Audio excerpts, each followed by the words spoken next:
It was just a really weird, like, thing.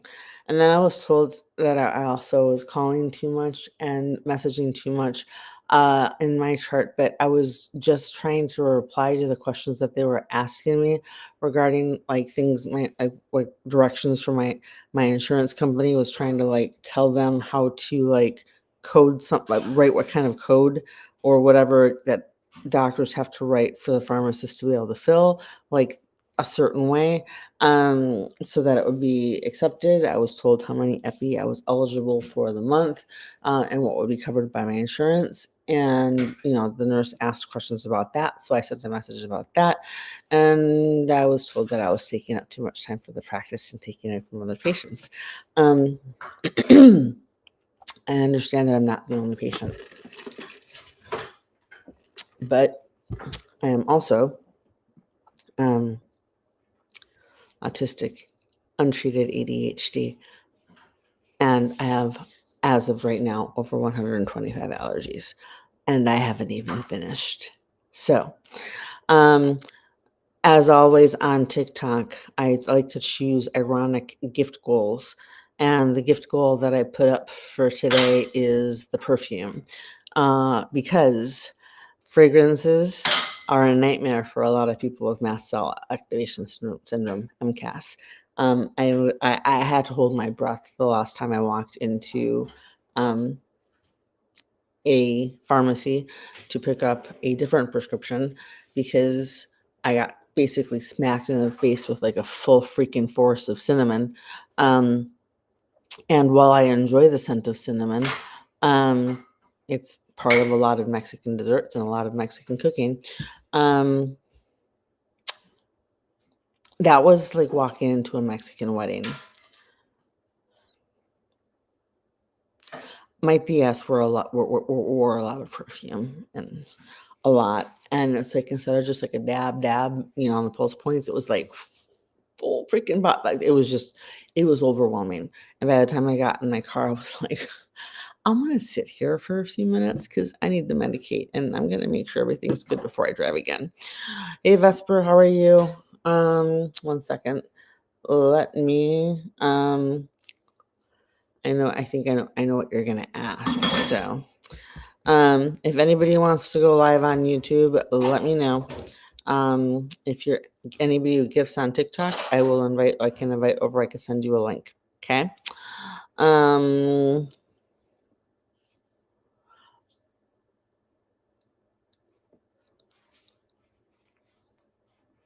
Yeah, Vesper. I replied to the video that I haven't posted. Did I post it? I think I posted it. Dad just ate it straight out of the container earlier, so that's what I'm doing. I'm too lazy to just spoon. That's fine with me. Vesper tagged me on a video earlier. Yep, good. Vesper tagged me earlier on a TikTok post. Content creator had posted talking about her cobalt allergy. And Vesper tagged me on it because a lot of the stuff that the OC mentioned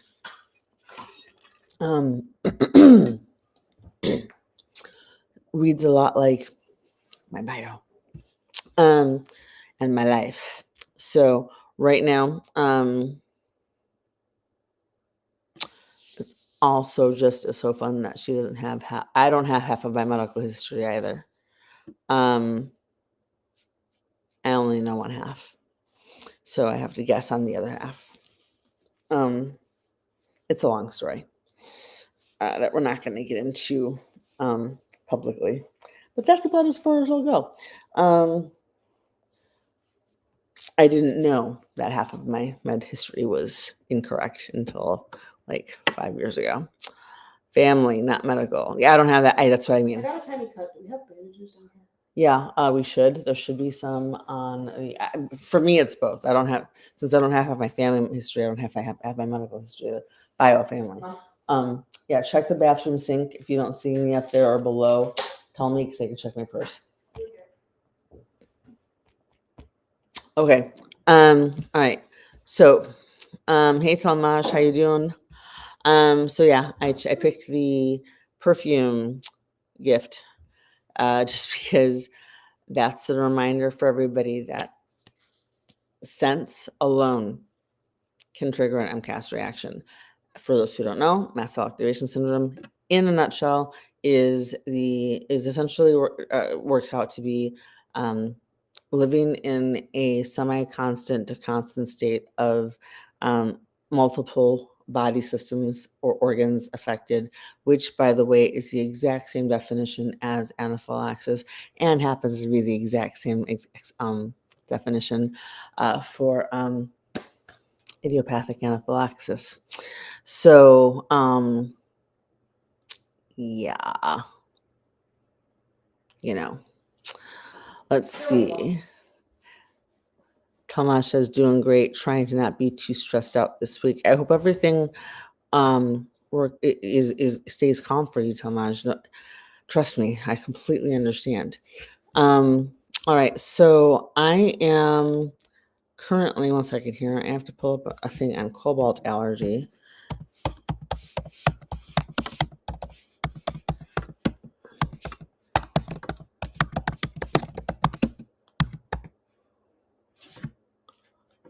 Dihydrochloride. All right, give me a second. We're going to open that one. Cobalt allergy. All right. So first we're going to, again, I'll repeat this for, thank you for everybody. You got me to 3.1 thousand likes. Keep on tapping. And if you want to toss a gift my way, I'm here for it. You don't have to come live, Esper, just an invite if you want to, because I have a feeling I know what you're going to ask. Okay. All right. So I'm going to, right now I'm working on itemizing my allergy list. It's like chronic illness taxes. I'm working on, that's cool. I am working on basically itemizing my chronic illnesses for my doctors because, well, going in and saying I'm allergic to ethylendamine, dihydrochloride, coconut latex, coconut cross derivatives, and derivatives like polyethylene glycol, PEG, propylene glycol, glycerin, glycerol, cocoa butter, propyl, all these things. Doctors, I've learned a lot of doctors do not read ingredients lists and do not cross-reference for cross-reactives. It doesn't happen. I have to, in essence, I have to do my own research on every single thing I'm prescribed. And I just found out yesterday that the only H1 that I thought was safe for me, because mast cell activation patients tend to or are often treated and respond well to H1s and H2s twice or 3 times. I think it's usually twice a day to help stabilize mast cells. If you're not allergic to them. Right? Because some people with mast cell activation syndrome have actual IgE mediated, quantifiable on a test allergies. And my first quantifiable diagnosed allergy, I got 2 the same day 17 years ago: ethylendamine dihydrochloride and coconut allergy. Little did I know that if I'd known better, that would have been the day that I would have literally been like gone like full hyperfixation on the latex fruit allergy syndrome list, and I probably never would have put on a pair of Converse. Seriously, not even kidding.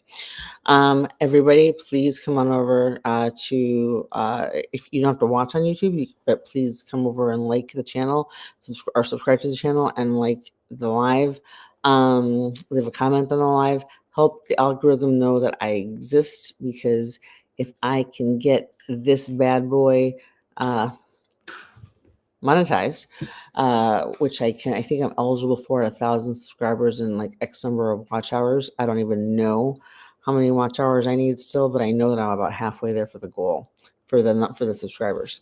All right, so we are now And if anybody does gift, let me know if I miss it, because I will then invite you to, if you want to join on YouTube or anything, or over on TikTok, or if you just want to hang out or schedule one for later. All right, so now I'm going to first open up my document. Okay. Let's see. Making sure that's what you're looking at. Yes. Okay. Where is it? All right. So far, dismiss. All right. So is this sharing? Making sure this is sharing. I can't tell.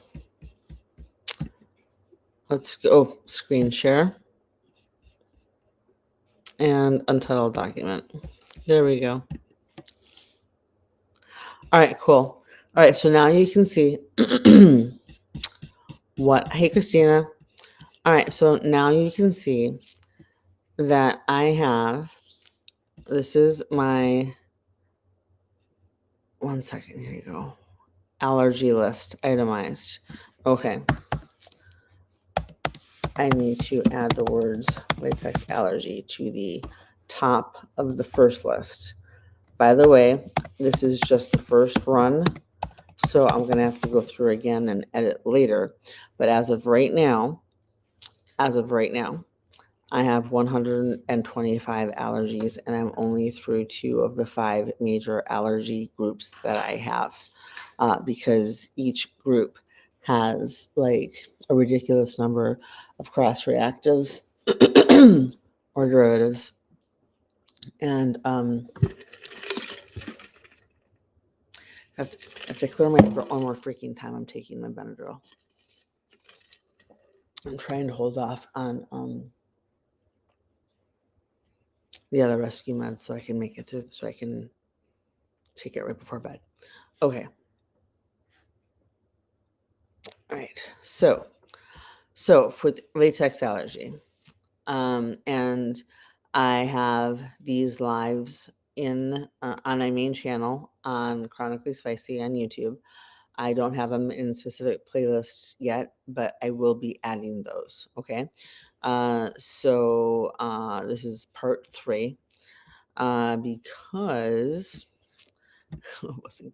no way I'm doing this all at one time. No. All right. So as you can see, I have everything from monk fruit to melons to castor oil to peanut butter. Peanut butter is usually because of palm oil. They never specify which kind of palm tree they use. So if you don't know, you basically just have to assume that it's coconut, just to be safe. That's the way I look at it. Jackfruit, turnip would be great if I spelled that correctly. All right, stevia. I found out I was allergic to stevia yesterday. 2 days, no, yesterday, last week. I'm also allergic to ragweed. I'm allergic to mesquite. That's how I have to leave the state of Tucson. State of Arizona, living in Tucson, and also why I'm allergic to being Mexican, because aside from avocados and latex allergy, mesquite is all over the southern border and the northern, especially the northern parts of Mexico. So like that's a little crazy and totally insane. But yeah. So I have, as of right now, that I have been able to document, remember, etc. I've got 101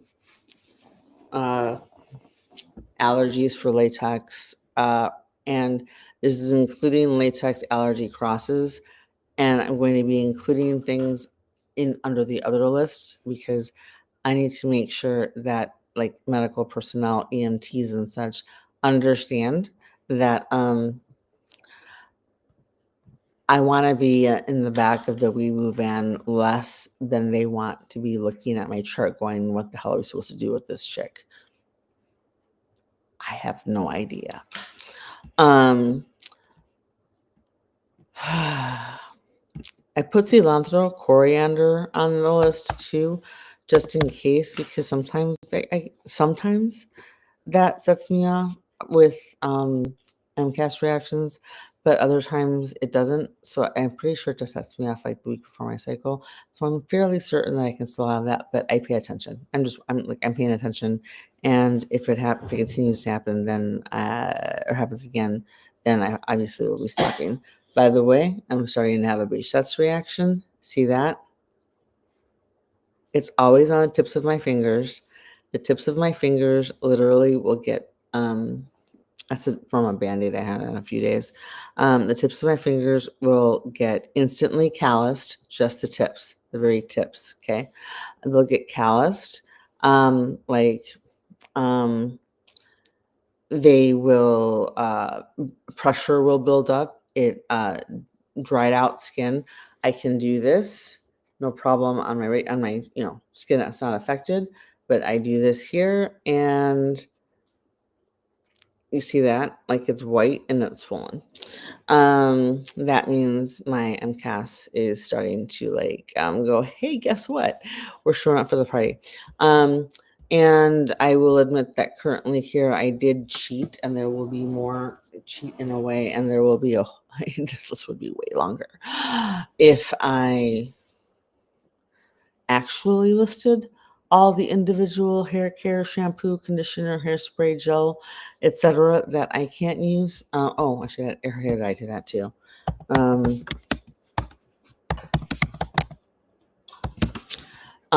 Gel, etc. So that's why I'm 101 for that. Right now I'm working on the Ethyelendiamine dihydrochloride allergy. Okay. That's where, if you're still here, if you can tag the user whose video that you tagged me on, just so she knows that I know she won't see the actual live, but maybe she can message me and I can get it, or just tell her to check out my YouTube, because it'll be on the channel.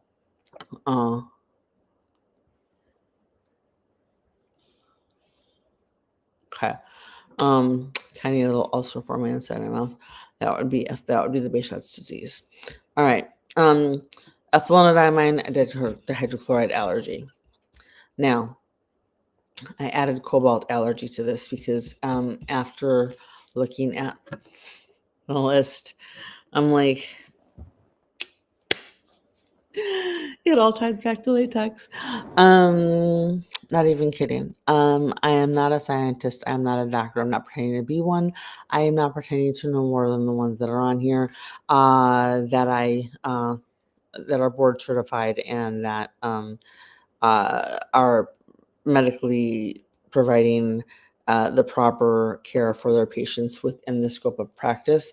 I have an issue with the doctors who are using their functional medicine, and I use the term doctors loosely in this case, because not loosely. I'm talking about the chiropractors who are on here using their functional medicine doctor certificates to say that, so they can start up programs and to sell dietary supplements and plans, because most of them don't accept insurance, so they're going to be pricey. Telling people that they can heal themselves as long as they think positive and reset their microbiome and get rid of the parasites and all of this Pollyanna woohoo BS. Because again, for those who just walked in or didn't catch the beginning, and this is me being my snarky normal self with the doctors inside my head.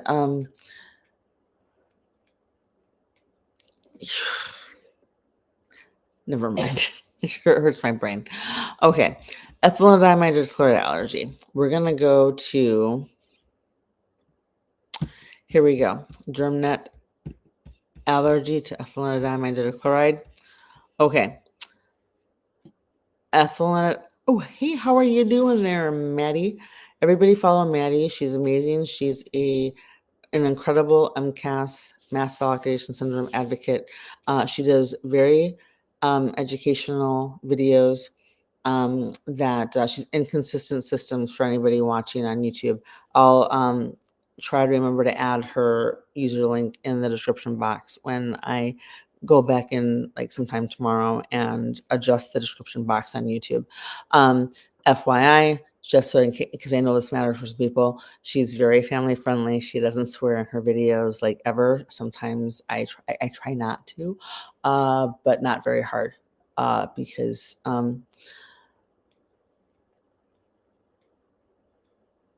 I don't.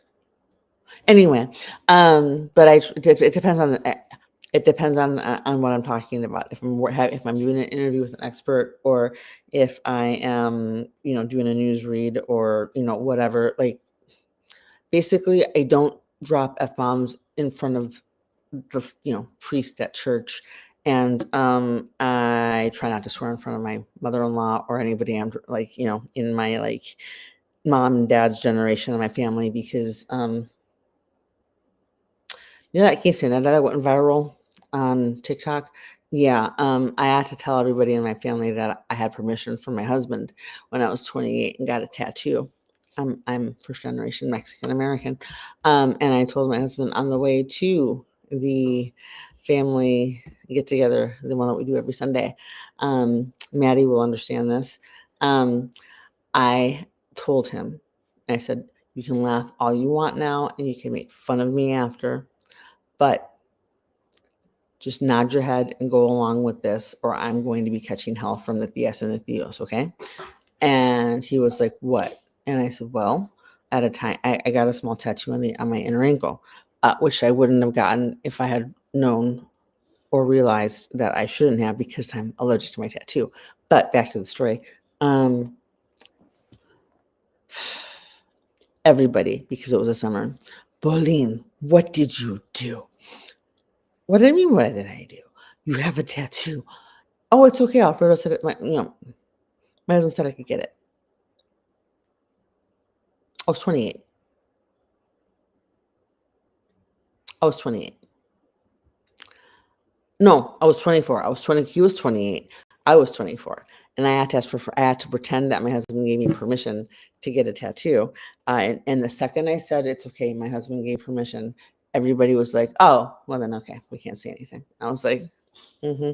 And the whole time my husband was like trying so hard not to like, I could see him working to try and keep a straight face. And I'm like, yeah, that viral 15, look it up. Don't watch it with your kids. I have questions, and there were a whole lot of checks and balances that should have got that. I don't understand why that happened. But anyway, back to this. Ethyelendiamine dihydrochloride. There is a connection. Exactly, Maddie, right? I've watched like multiple breakdowns of that from people who, and the fact that it crossed over from TikTok to YouTube tells you how many people inside and outside of the culture, like Latinos in general, were like, "I'm sorry, what?" I guess the family responded and were like, I think they said they were Cuban. "We're Cuban. It's part of our culture." No, you know what? No, it's not. I understand that while we might watch variety shows on Univision that have like scantily clad women standing next to usually overweight old guys in suits, um, and they're the model or the sidekick or the comic relief. And this goes for across the board kid shows to the Spanish equivalent of like Johnny Carson with variety like acts and stuff or whatever. I don't remember anything as a kid where it was like, "Hey, cool. This is the part where you get to dress like you work in an adult club and at 15 and get very graphic when simulating an act against the hard floor on the gym on the gym floor in front of your tías, tíos, abuelas, abuelitas, abuelitos, primas and primos, brothers, sisters. My father, if my father had cut the check to that DJ and had never seen the practice or any of the rehearsals, he would have walked up to the DJ, shut that shit down immediately, and I would have been led out of that facility to to the resounding, crushing silence as my family would be like, yeah, what the hell just happened? And why did seriously? All right, so that was a little ADHD sidebar because wow. All right, so but Vesper tagged me on a video that another content creator put up that was about the OC comment I was talking about cobalt allergy. Okay, and Vesper tagged me by saying that while I don't have cobalt allergy, I do have coconut allergy, and I might be able to shed some light on her situation with my personal experience because I'm not playing the doctor on TikTok. And while I have a little bit of beef with the fact that, Taylor Swift has an honorary doctorate for existing and having, mega long legs and, looking like a model, and I'm sitting here with a 23-inch inseam at 5'6", so I have to wear petite pants even though I'm 5'6". I don't understand how science works, and I've researched everything for the last 17 years to keep myself alive, and I'm not ashamed to admit that I do in fact know more than some doctors. I know that I don't know everything, right?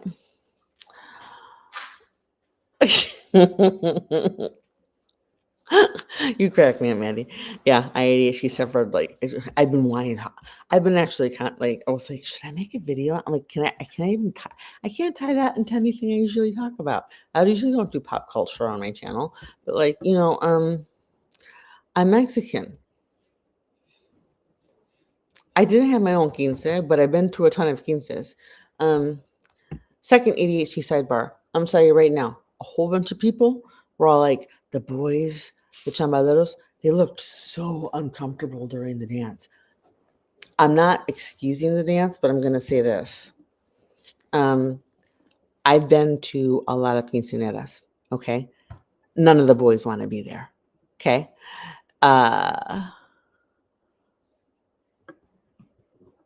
My opinion, and I say this with true caring, please stop going to doctors, taking meds, and take care. Wait a second. You want me to stop taking medications that my doctors are prescribing, like from the Mayo Clinic? Because if you do, I'd like a copy of your medical degree and your proof that it is current. So maybe like a screenshot of this year's CMEs being completed, your continuing medical education courses being completed, what your specialty is, a copy of your degree from where you got your medical degree, which university you studied at, which hospital you interned at, any peer-reviewed journals in which you've been published, and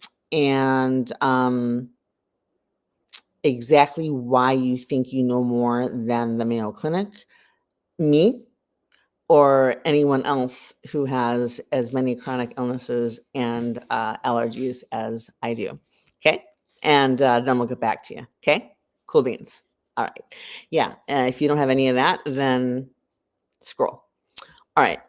So, but yeah, the chambaleros, the boys that those girls were dancing with, yes, they very well might have been uncomfortable because it was an awkward dance. But they never want to be there. It doesn't matter if they're doing a traditional Mexican or Latino waltz and it's all formal and long dresses and everything's covered. Everybody looks uncomfortable. Nobody wants to be there. They're doing it because they know if they didn't, their BS or their moms or their dads or, whatever. They'd get yelled at because you gotta uphold the family honor, and so when your prima had her quinceañera, when your sister had her quinceañera, whatever.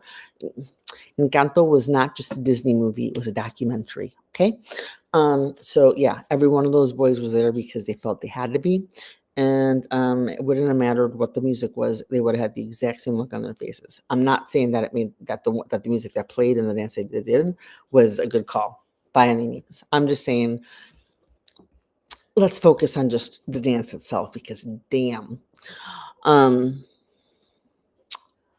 Let the record show I am never wrong. Maddie, I adore you.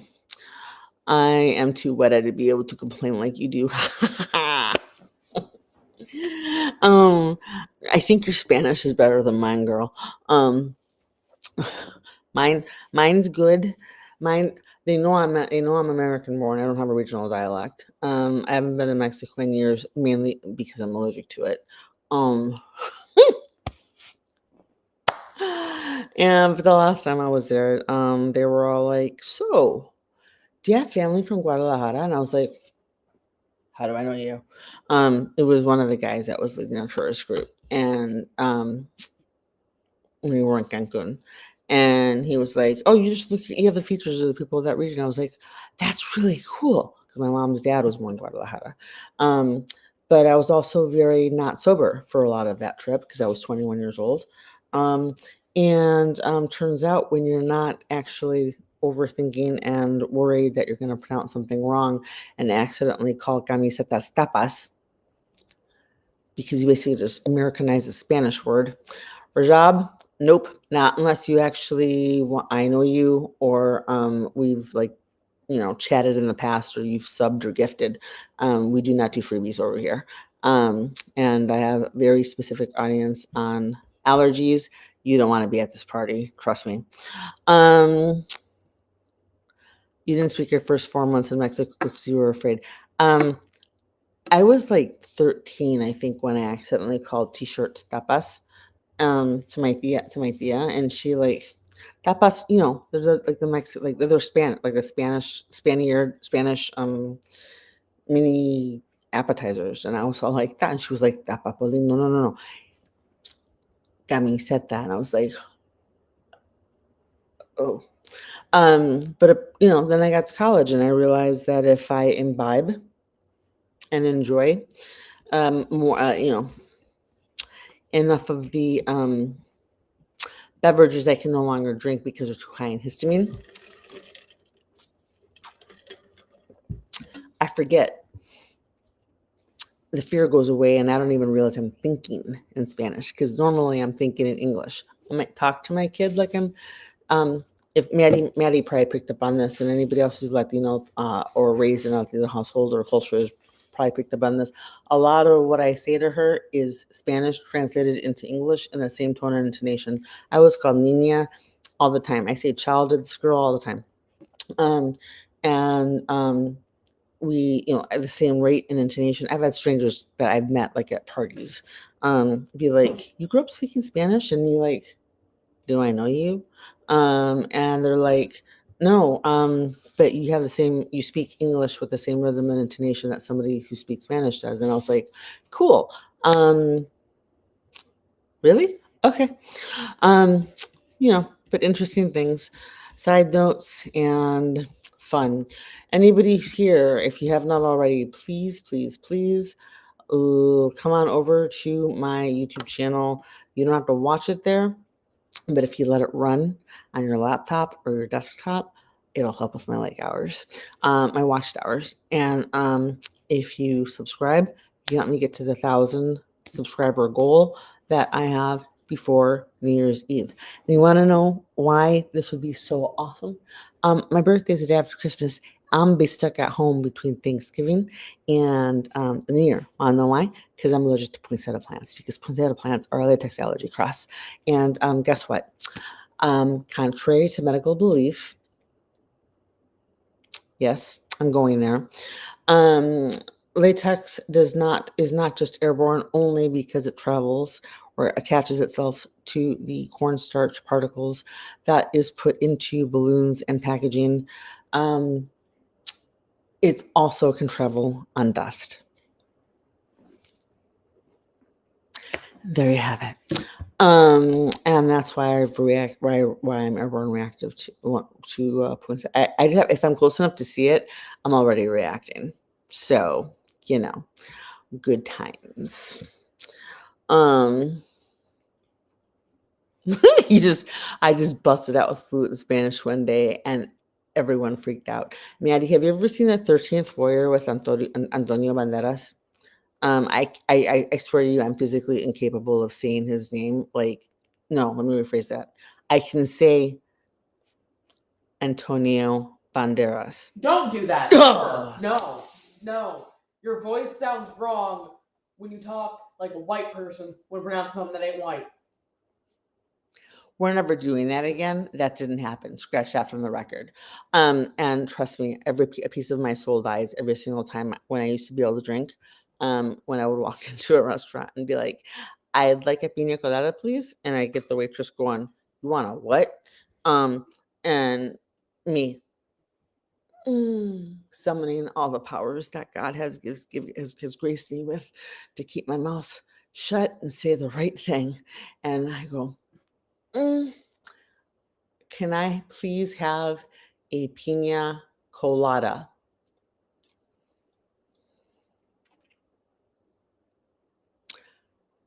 It hurt.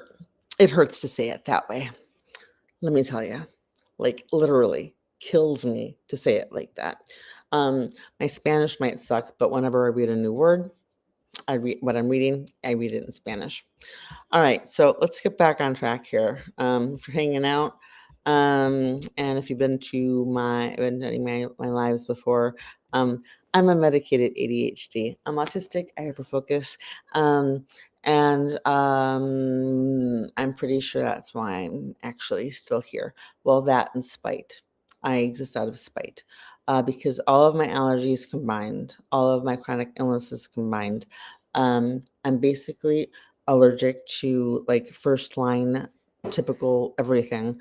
My airway closed during upper endoscopy, slammed shut. It didn't just close, it freaked the surgeon's words were slammed shut during an upper endoscopy 5 or 6 years ago, when they were trying to figure out the dysphagia, the feeling of food stuck in your throat, or being able to fill a pill or a capsule go all the way down, right? I could tell you exactly where it was.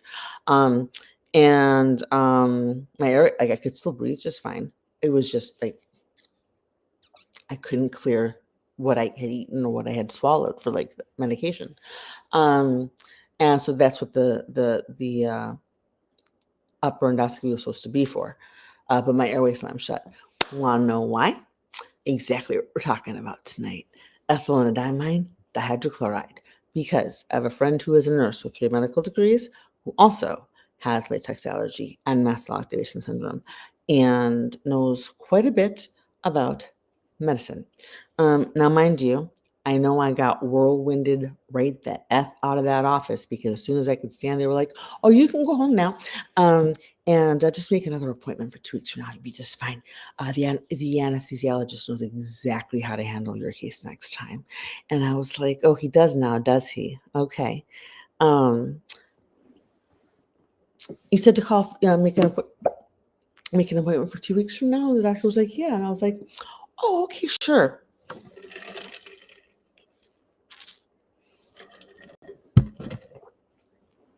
No, I didn't go back. Because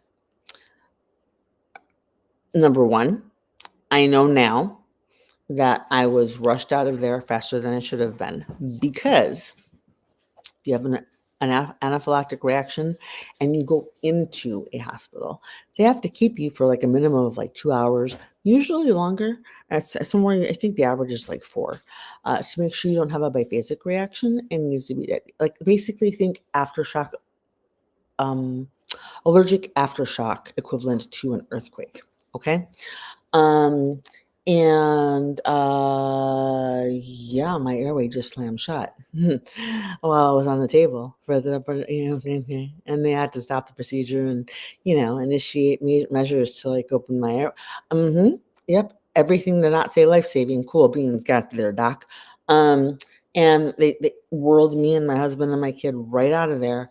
And it was the weirdest, most uncomfortable, silent drive home because everybody knew, including child here, that knew that something was wrong. But like we didn't know exactly what it was. And I didn't realize and put it together until it was like far too long for me to like do anything legally. But they should have put me, I should have been taken to the ER. I should have been put under observation, or kept under observation for at least 4 hours. I should have been given an EpiPen prescription then, but I wasn't. Curious.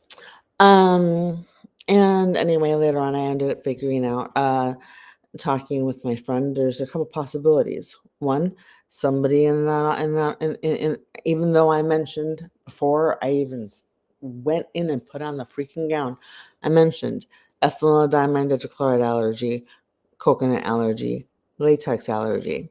Those are the 3 that I mentioned. I didn't realize that doctors also aren't aware that you need to read inactive ingredients, and I wasn't aware. I should have been. I'm not blaming myself. I'm just saying that this is when I realized I need to actually become the walking encyclopedia that doctors hate. Um, because if I don't have it memorized and I don't have access to my phone or whatever, I need to be able to like pop out that information fast or be like, you know what, I just got to send myself out, write down everything you want me to do, are you recommending, and I'll get back to you after I've confirmed whether or not it's safe. And they're like, what? And like, you don't understand. I have to, if you give me a prescription, I can't just look at the active ingredients. I have to look at the active ingredients. I have to break down each individual ingredient that made each ingredient. And then I have to go to the cross derivatives or cross reactives. And then I have to go to the inactive ingredient list for the fillers. And I have to cross reference every single one of those. It's like the worst Nancy Drew novel ever. Every single time. The medication that I was prescribed for my Behçet's disease, which is an autoimmune condition that makes your body attack its own blood vessels, and and that's why this happens. The skin, the ulcers happen. I've been accused of a lot of things by a lot of people on this app, who also are chronically ill, and down with medical gaslighting. But because my pupils dilate when I'm having an allergic reaction or about to have a seizure, because I have those too, and I have to get an EEG to confirm if that's epilepsy or if it's related to the Behçet's or the MCAS, or if it's or what it is. But yeah, all this right here. Right here. My skin instantly calluses. I get ulcers, that concave, and they hurt like hell. All right. So basically, what I have to do here is go through my ethylendamine dihydrochloride allergy list. Okay. Right now, I have 25 of them separated, and I have to be, and this is just the first run. I have to be as specific as possible, no matter how stupid it might sound, because ethylendamine dihydrochloride is a very difficult allergy for doctors to actually understand. This is GermNet ethylendamine. If you're watching on YouTube, allergy to ethylendamine. This was last reviewed March 2024. Okay, and it was, the authors are a staff writer, and it was updated by Dr. Ian Coulson, a dermatologist in the United Kingdom, and edited by DermNet Content Department. All right, so The breakdown. I was diagnosed with this allergy 17 years ago. I didn't even know what it was. I would not have known to ask for it. And this is the allergy that makes me allergic to latex and everything that's related to it. Okay.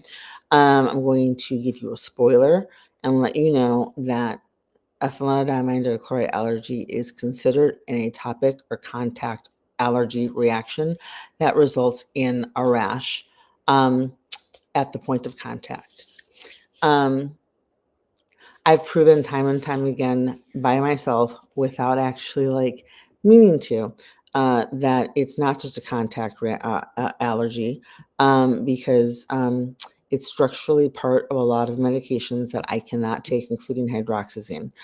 And I've taken hydroxyzine when I knew that I would just get a rash and that it would hurt. But I'm not taking chances with that kind of thing anymore because I'm actually positive that the fact that I was on things that contain this medication for so long, I am actually pretty sure that this is part of the reason it progressed to the point that it has. But we'll circle back to that in a little bit. Anyway, by day 3, I have a rash on my rib cage where I cannot even put on a bra, and I've got triple D's, so that's not convenient, you know?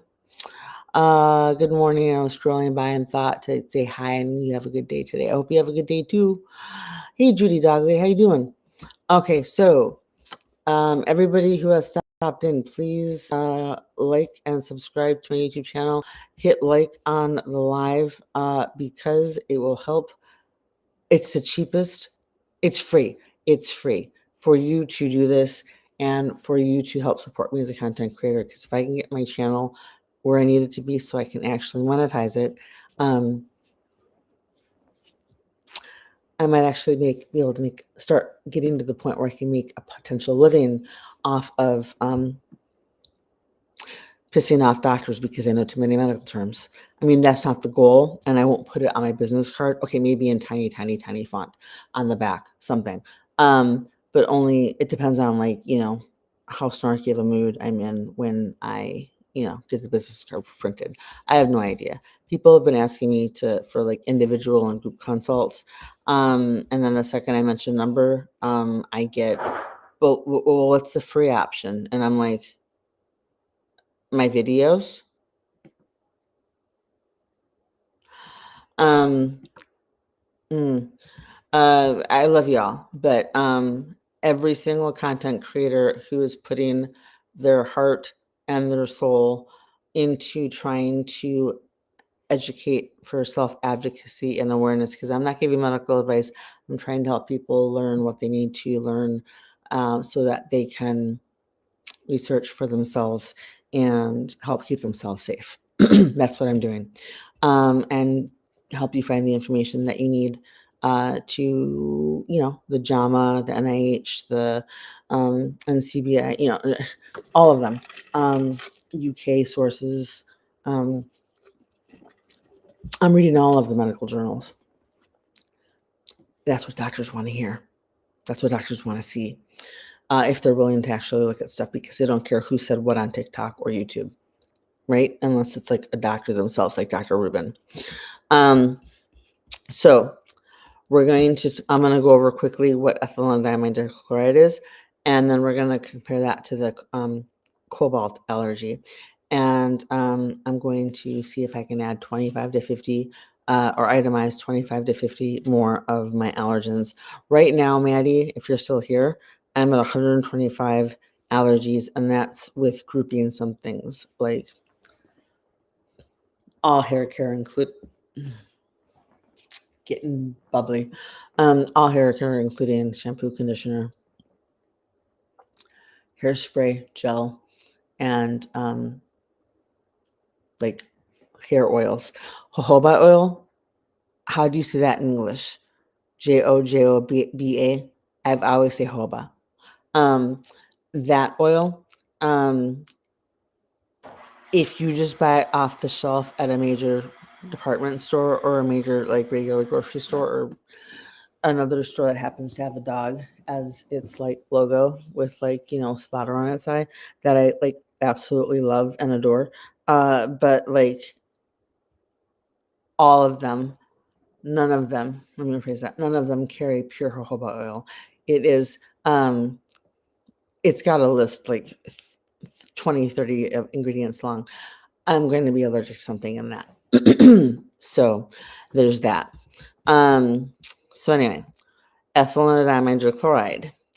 It's a potent sensitizer used in topical medications, particularly antibiotics, steroid creams for its chemical stabilizing properties. Guess what I was prescribed when I was losing my hair? Yeah, and guess what I was prescribed the day I was sent home from the doctors after I got this diagnosis 17 years ago. 2 medications that contain the allergen. Guess what I found out 2 days ago? Maddie, I can't take my H1 or my H1 anymore because cetirizine contains ethylendamine dihydrochloride, and now I completely understand why it's never actually helped with anything. Anyway,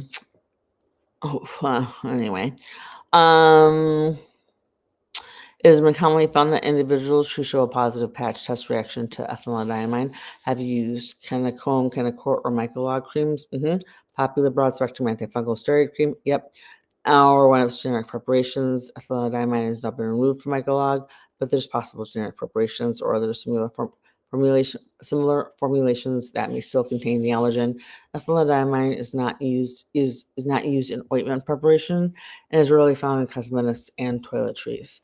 Okay, that's cool. Ethylendamine is also an ingredient of aminophylline, a xanthine bronchodilator. This is why I can't use. This is why I'm allergic to asthma inhalers. That's important. Okay, that's important because I want you to understand that out of all of the groups that are high risk for latex allergy, damn it, I have to clear my throat again. Out of all of the groups that are high risk for latex allergy, that's the ones that never made sense to me. Want to know why? It makes sense to me why hospitality workers, restaurant workers, healthcare workers, dental assistants, hairdressers, people who work in the textile industry, people who actually work manufacturing and creating latex containing products, and people with other food allergies, especially those latex fruit syndrome, are higher risk for latex allergy. But the asthma community is at high risk for latex allergy. This is coming from the Allergy and Asthma Network. How the hell does that work? There's one connecting piece for everything. Remember, if I'm gonna tell my daughter autism is a superpower, which I used to tell her when she was little, because in a way, everything it happens for a reason, right? And one second, I'm reaching for one of my medications. Trying to get it. 1 second. But let's just say there's a lot of stereotypes, and there's also some truth in most stereotypes. Okay, Chihuahuas are known to be yappy for a reason. Okay, my Chihuahua is a yappy little bastard. I love him to death, but he's a Chihuahua. Okay, yeah. Okay, so ethylendamine dichloride. It's in eye drops. It's in nasal sprays. It's in the propellant in asthma inhalers. It's also a sub ingredient. I say sub ingredient because I'm not sure how else to phrase it, but one of the inactive ingredients in the new Neffy needle-free epinephrine nasal spray is methylated. Methylated medications and fillers and supplements are created with ethylendamine dihydrochloride. That's why I can't take anything that's methylated, which means I can't use the Neffy. And I don't know if I'm almost positive I, I know this is like tinfoil foil hat territory for some, but I suspect that the fact that I was exposed to ethylendamine dihydrochloride for as long and as often as I was, that progressed my latex allergy to the point that it got to. Amy, how you doing? Has anybody jumped in over on TikTok? I hope y'all are having a good time. Say hi if you're in the chat. Please, please follow and validate my existence. My non-existent therapist will thank you when I find one. Okay. All right. So, yeah. So I am 100% literally. As a journalist, I won't say anything until I'm like freaking sure. It took me 10 years to decide on my tattoo because I had to make sure that I wasn't going to change my mind after I got it. I won't say something until if I say something, it's because it is either been confirmed by an expert or I have done so much research that I've probably earned 3 doctorates and don't even know it yet. Anybody know where I can get one of those, or can hook me up with Taylor Swift so I can see if she needs hers, and maybe I can just put hers on my wall. I have no idea because this is absolutely insane. But what connects everything? Ethylendamine dihydrochloride. The latex allergy did not surge until after that, which is a ethylendamine man-made, came into existence. It's used in antihistamines. It's all except Gen 1. It's used in, we're going to get into it here. It is, okay, other medications where ethylendamine or its derivatives are found. And there's always derivatives. Please share if you know anybody who has latex allergy, coconut allergy, ethylendamine dihydrochloride allergy, or latex root syndrome and or cobalt allergy. Because guess what? Thanks to Vesper, I now know I have another category I have to add to my allergy list. I'm 6 weeks pregnant and the flare-ups are awful. Oh my God, Amy, I'm so sorry. Which kind of flare-ups are you having? Is it MCAS? MCAS and anaphylaxis. Yep. Okay. So that's when mine kicked off when I was pregnant. I had full-term hyperemesis and I was hospitalized 3 times because of it. I promise I will get back to you as soon as flushing right now. Do you have medication? Do you have your EpiPens? How many, what are your symptoms? Do you have more than 2 body systems affected? Because if you have 2 or more body systems affected, that's the medical definition for anaphylaxis. And it does not need to include your airway closing or blood pressure dropping.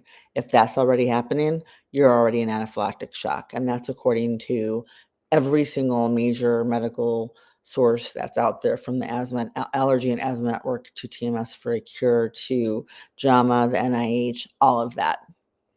If it's just flushing and you don't have any other symptoms going on, I can't give medical advice, but I would take my H1s, my H2s, and or any other mast cell stabilizing medication that I have at home that I know I've been directed to take that can help my body settle itself. I would drink as much water as I possibly could to try and help flush out histamines. And I would put my feet up and try to relax with like the corniest romance comedy or a favorite book, just something to just try and calm yourself down. Just flushing in them and no, Amy, you said read that again but slower. You said you only take antihistamines and I have an EpiPen. The doctors don't know about MCAS. Okay. Maddie, you still here? You said just flushing at the moment and heart racing. That's 2 systems. That's cardiovascular and your skin. Your skin's an organ. That's two separate body systems. Um, and I don't know the protocol. Or I know that because I can't give medical advice, right?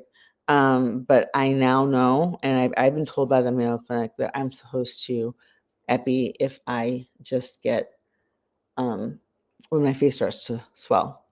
You're 6 weeks pregnant. I've been where you are, and I had a hell ride of pregnancy.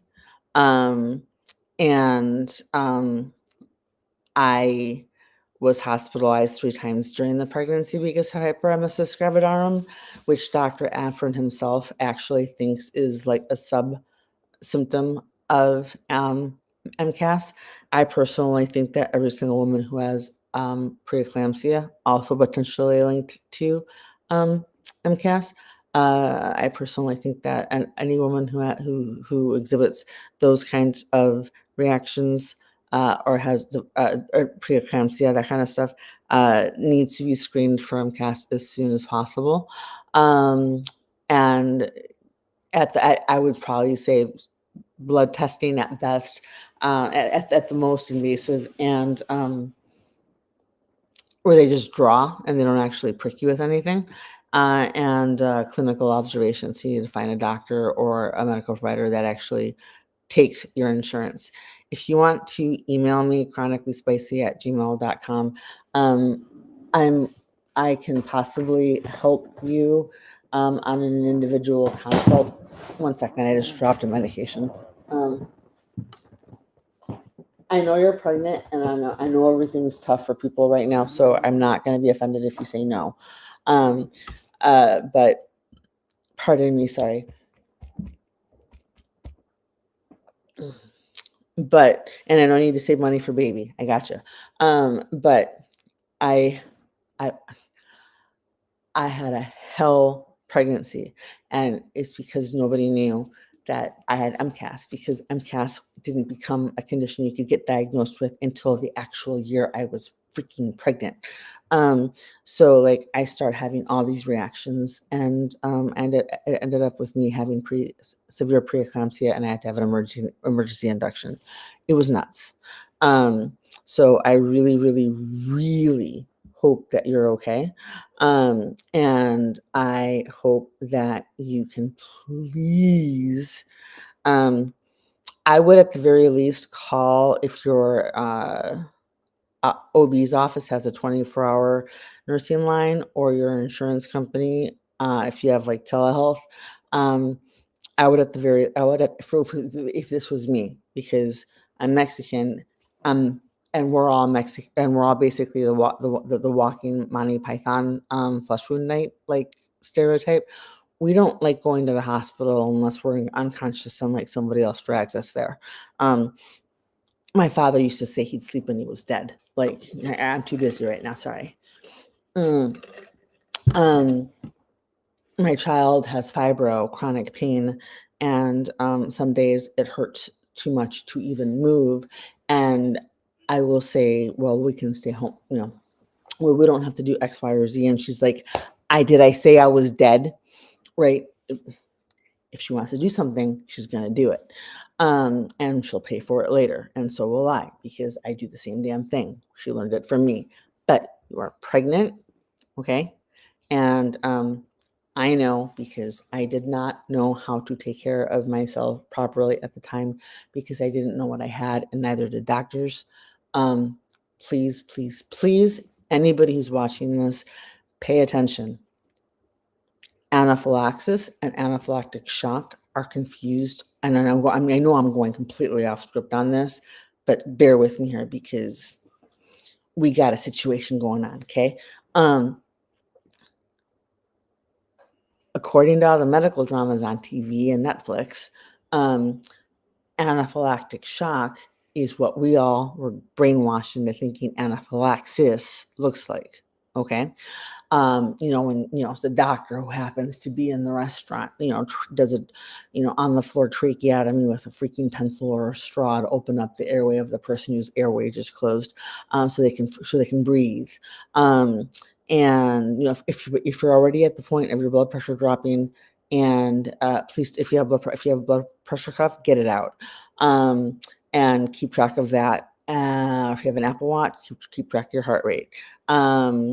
If you have any, you said you had an EpiPen and antihistamines, I would take my medication, because I'm about to take my medication now anyway, because I have two systems affected right now. And ow, a minute, ow, that hurt. And I'm not, I'm not pregnant.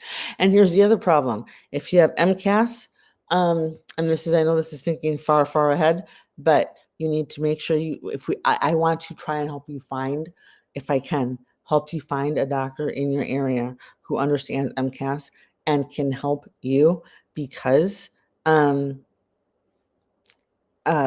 don't respond well to a lot of anesthesias. I think there's only 3 or 4 that are recommended by tmsforacure.org. And I purposely went with a drug-free, no pain medication childbirth, not because I wanted to prove that I could do it, because I sure as didn't want to do that. I think by the time I was fine until I was dilated to 7. Dilated up to 7, I was still walking around the room. I was still bouncing on the yoga ball. I got in. I took a I got in the jacuzzi in my birthing suite. My husband had some sweet insurance back then. And I was kept for 5 days in this room that was bigger than my living room. It was pretty cool. Uh, for the experience that it was anyway. And my blood pressure was 2/100, and they're like, you have to have the baby tomorrow because otherwise you could stroke out. And I was like, I don't even know what that means yet, because I don't understand the importance of blood pressure, because I'm an idiot, but whatever. Anyway, it wasn't until I got dilated to an 8 that I was like, oh, this is what they meant when they said it was going to hurt. And I started screaming loud enough that I'm pretty sure everybody, like within like 3 city blocks, decided that they were not going to be even kissing their spouse that night, because that's where babies come from.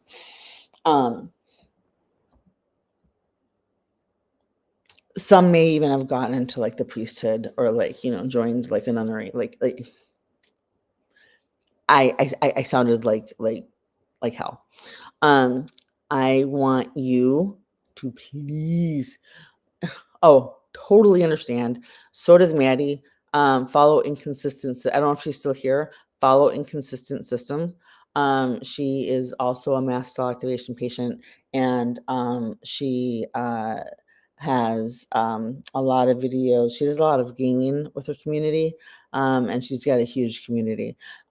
She's a sweetheart, and she is very knowledgeable, and I believe she either has been or is currently being treated by Dr. Afrin himself. Okay.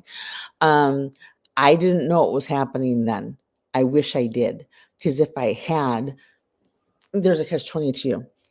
I had to take Zofran the entire pregnancy in order to basically stay pregnant, because Zofran, for anybody who doesn't know, is a anti-nausea medication that's often used for cyclical vomiting syndrome, which you can have whether or not you're pregnant. I have a friend who has it. My daughter has cyclical vomiting syndrome that's not officially diagnosed, because it's just put under her like PMDD profile, which is connected to MCAS, because it only triggers when she's PMSing. Same thing with me. And if I had known that I was allergic to ethylendamine dihydrochloride at the time and had MCAS,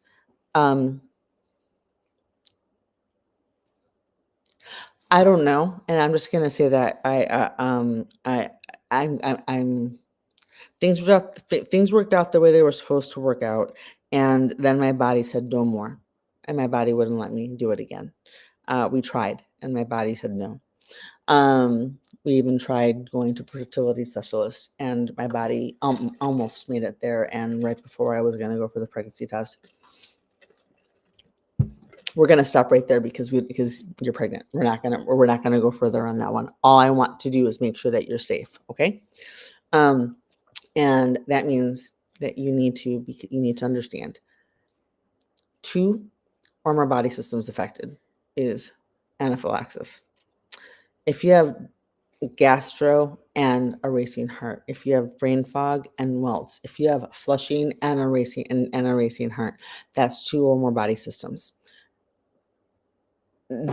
That's when I'm told to epi.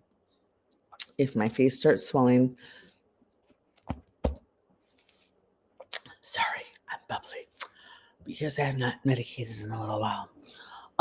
If my face starts to swell, I have facial angioedema, my tongue goes dry, my salivary glands shut down, and sometimes I have seizures.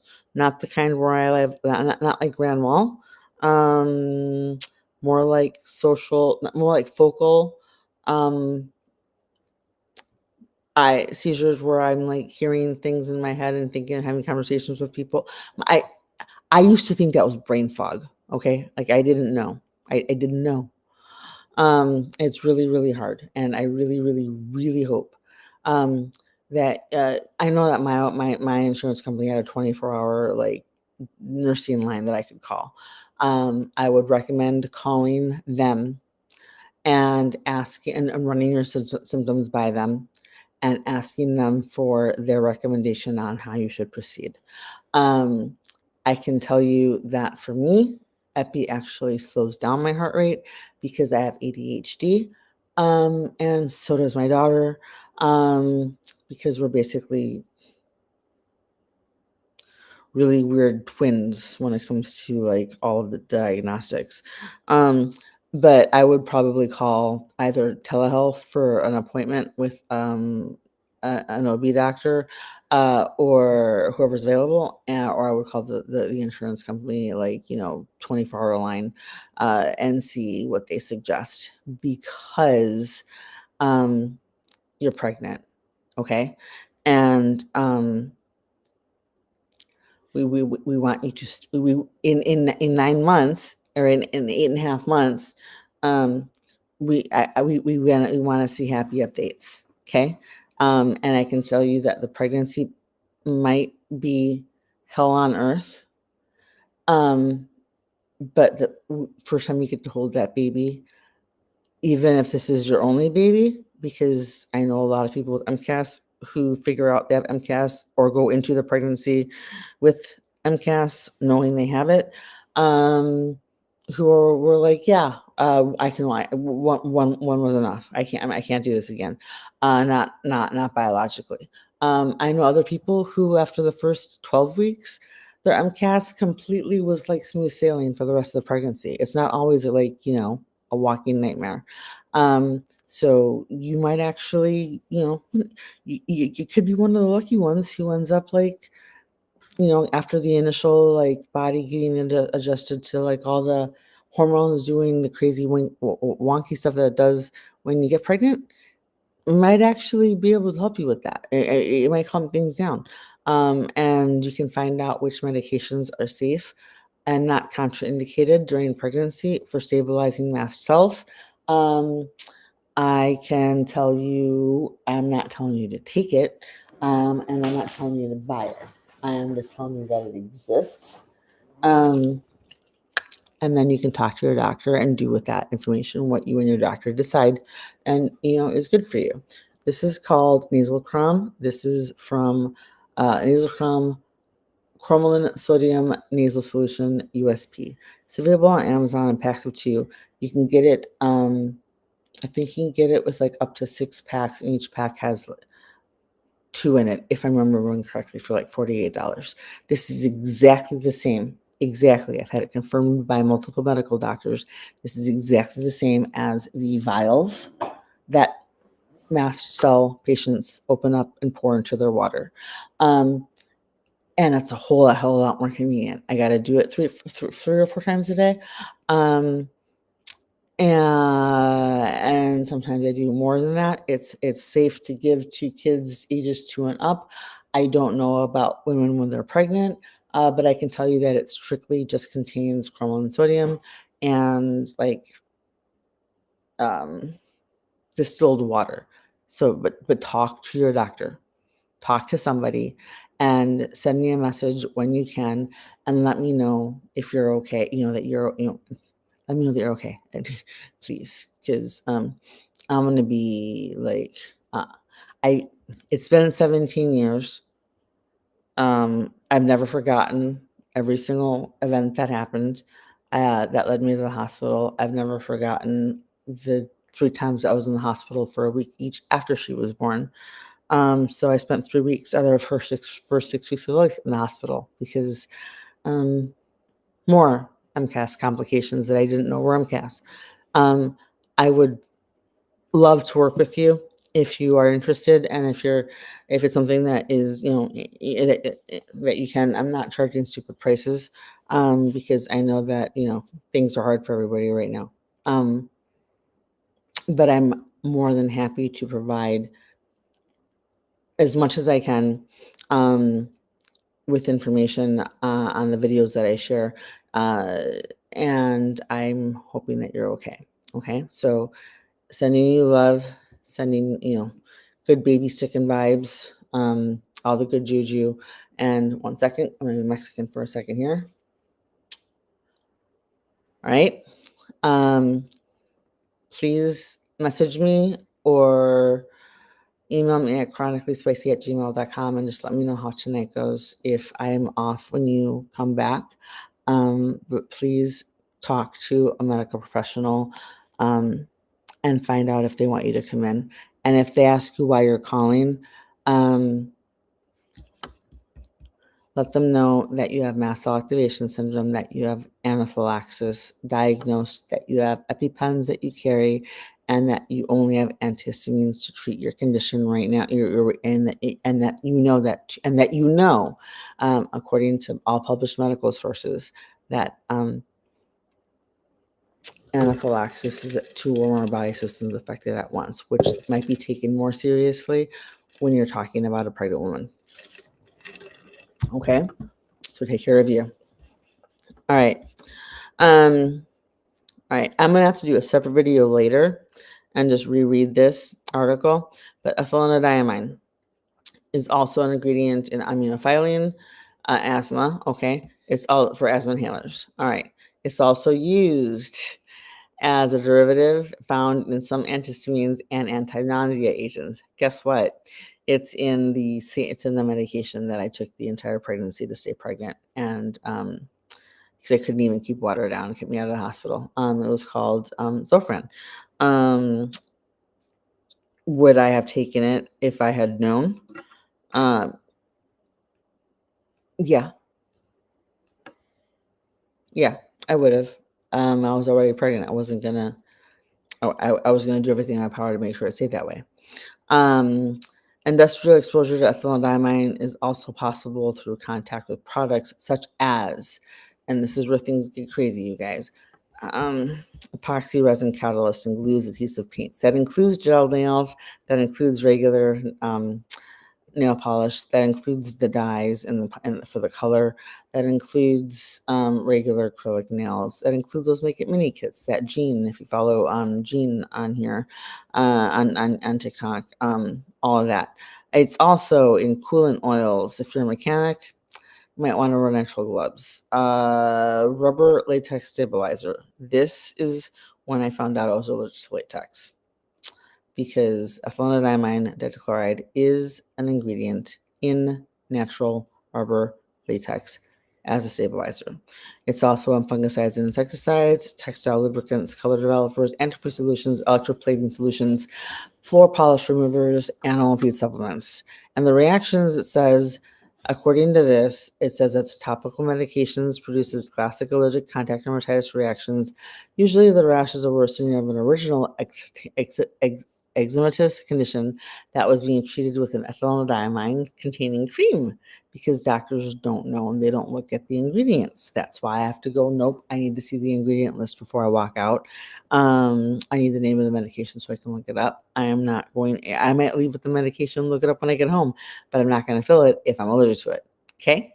And they look at me and they either love me or they hate me. The nurses usually love me. The doctors usually hate me. It's just that I'm fine with that. I don't care. I don't care if you don't like me, as long as, you're not purposely trying to, like, off me. Because guess what? The Hippocratic Oath, first do no harm, can also mean doing nothing. And I shouldn't be the one. I shouldn't be the stopgap between me and taking something that I'm allergic to. It shouldn't be on me to figure out that for the last 4, 5 years, I've been taking a medication that I didn't realize contains ethylenidiamine dihydrochloride. I just found out yesterday that my H1 contains that. So we have problems. Reactions include, if you're watching on YouTube, you're going to see some pictures here, okay? There's rashes, but if you're like majorly ick with graphics, seeing other people's rashes, anything like that, they're not in showing any private parts or anything like that. It's on the neck, visible parts of the body, that kind of thing. So it's clean for you. It's safe to show. Okay. I'm gonna turn the camera so you can see this real quick. Nope. Cancel. 1 second. Camera. All right. So, see this? These are what rashes and reactions look like to ethylendamine. This is what happens when I wear a necklace that isn't made of sterling silver or stainless steel, or actually, those are the only two things. Even when my plot, even when I do get my diamond pendant solitaire replaced with platinum, it's going to be on a sterling silver chain, because this happens to me every single time I wear something that is electroplated. And that takes us to the cobalt allergy lady. Here's another ethylenidiamine dihydrochloride reaction. All right. So let's flip 1 minute. All right. So, are you allergic? Am I allergic to ethylenidiamine? And this is just a general question for anybody, right?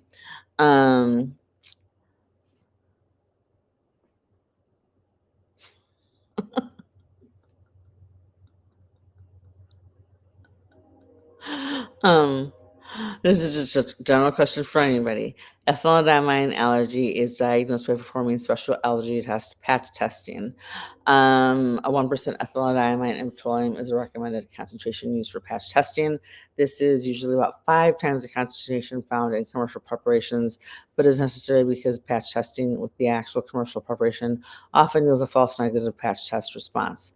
Here's the thing: if you're pregnant, I don't know, definitely talk to your doctor, because this is patch testing for when somebody's allergic has MCAS is tricky enough, because anything and everything can set us off at any given time and set off either false positives or false negatives, making our case even harder to diagnose in the long run, because doctors are like, oh, obviously all the rashes and swelling and everything is all in your heads and probably just a sign of anxiety. You tried exercising, etc., right?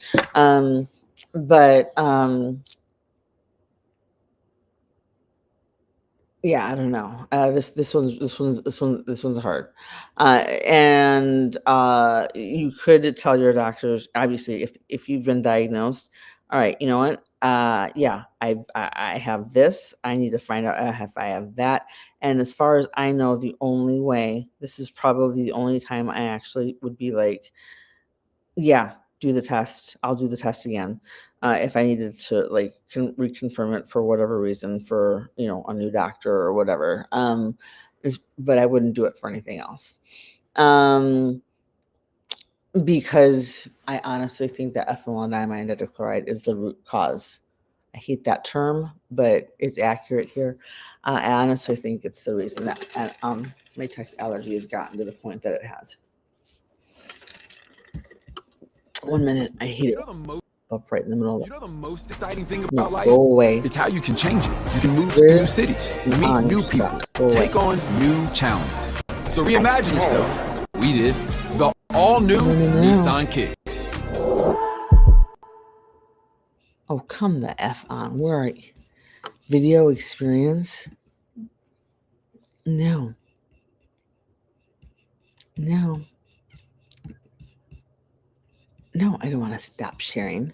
I want to go back over here and I want to wait and I want to get rid of that. All right, forget it. Treatment. Basically, it's treated with it says it's treated with corticosteroids. Guess what? Corticosteroids contain ethylendiamine dihydrochloride.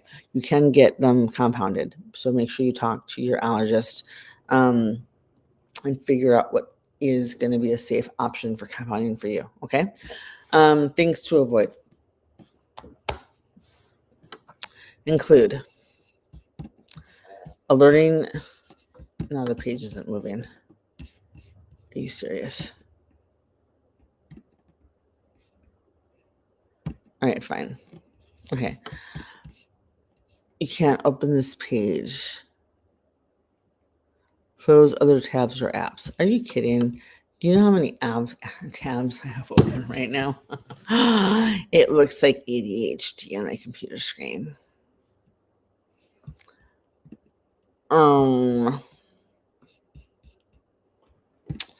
We're going to close a lot of things so I can get back to that. Give me a second here. I can find these again later. I don't care. Can't open this page. Why?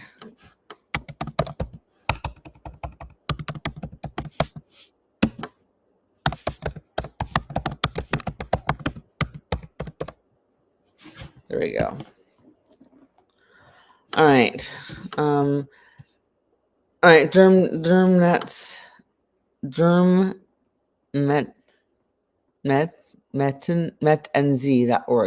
That was one source. Contact Dermatitis Institute is another source that I often use. Can I share? Let me go back to over here and screen share. 1 second. Is this still working? Screen share. Here. All right. This is the fun part, you guys. Ready? All right. This is a source that I use a lot. If you know anybody who fits this profile, if you fit this profile, let me tell you, you aren't gonna like life, or me very much, because this is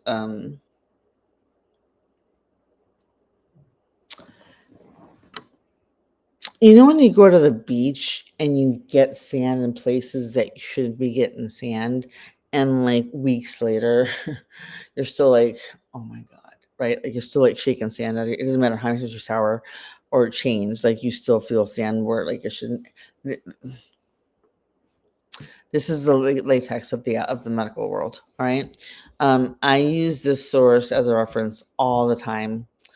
Your patch test indicates that you have a contact allergy to ethylendiamine dihydrochloride. Typical symptoms include redness, swelling, itching, and fluid-filled blisters. Okay, ethylendiamine, ED. I think it's called EDD, ethylendiamine dihydrochloride, is a substance. Sorry. I just got stabbed by an invisible gnome in one of my like neuropathy spots. Ethylendiamine dihydrochloride. Nope, sad. Nope. Not unless you either gift, sub, or we've talked before. All right.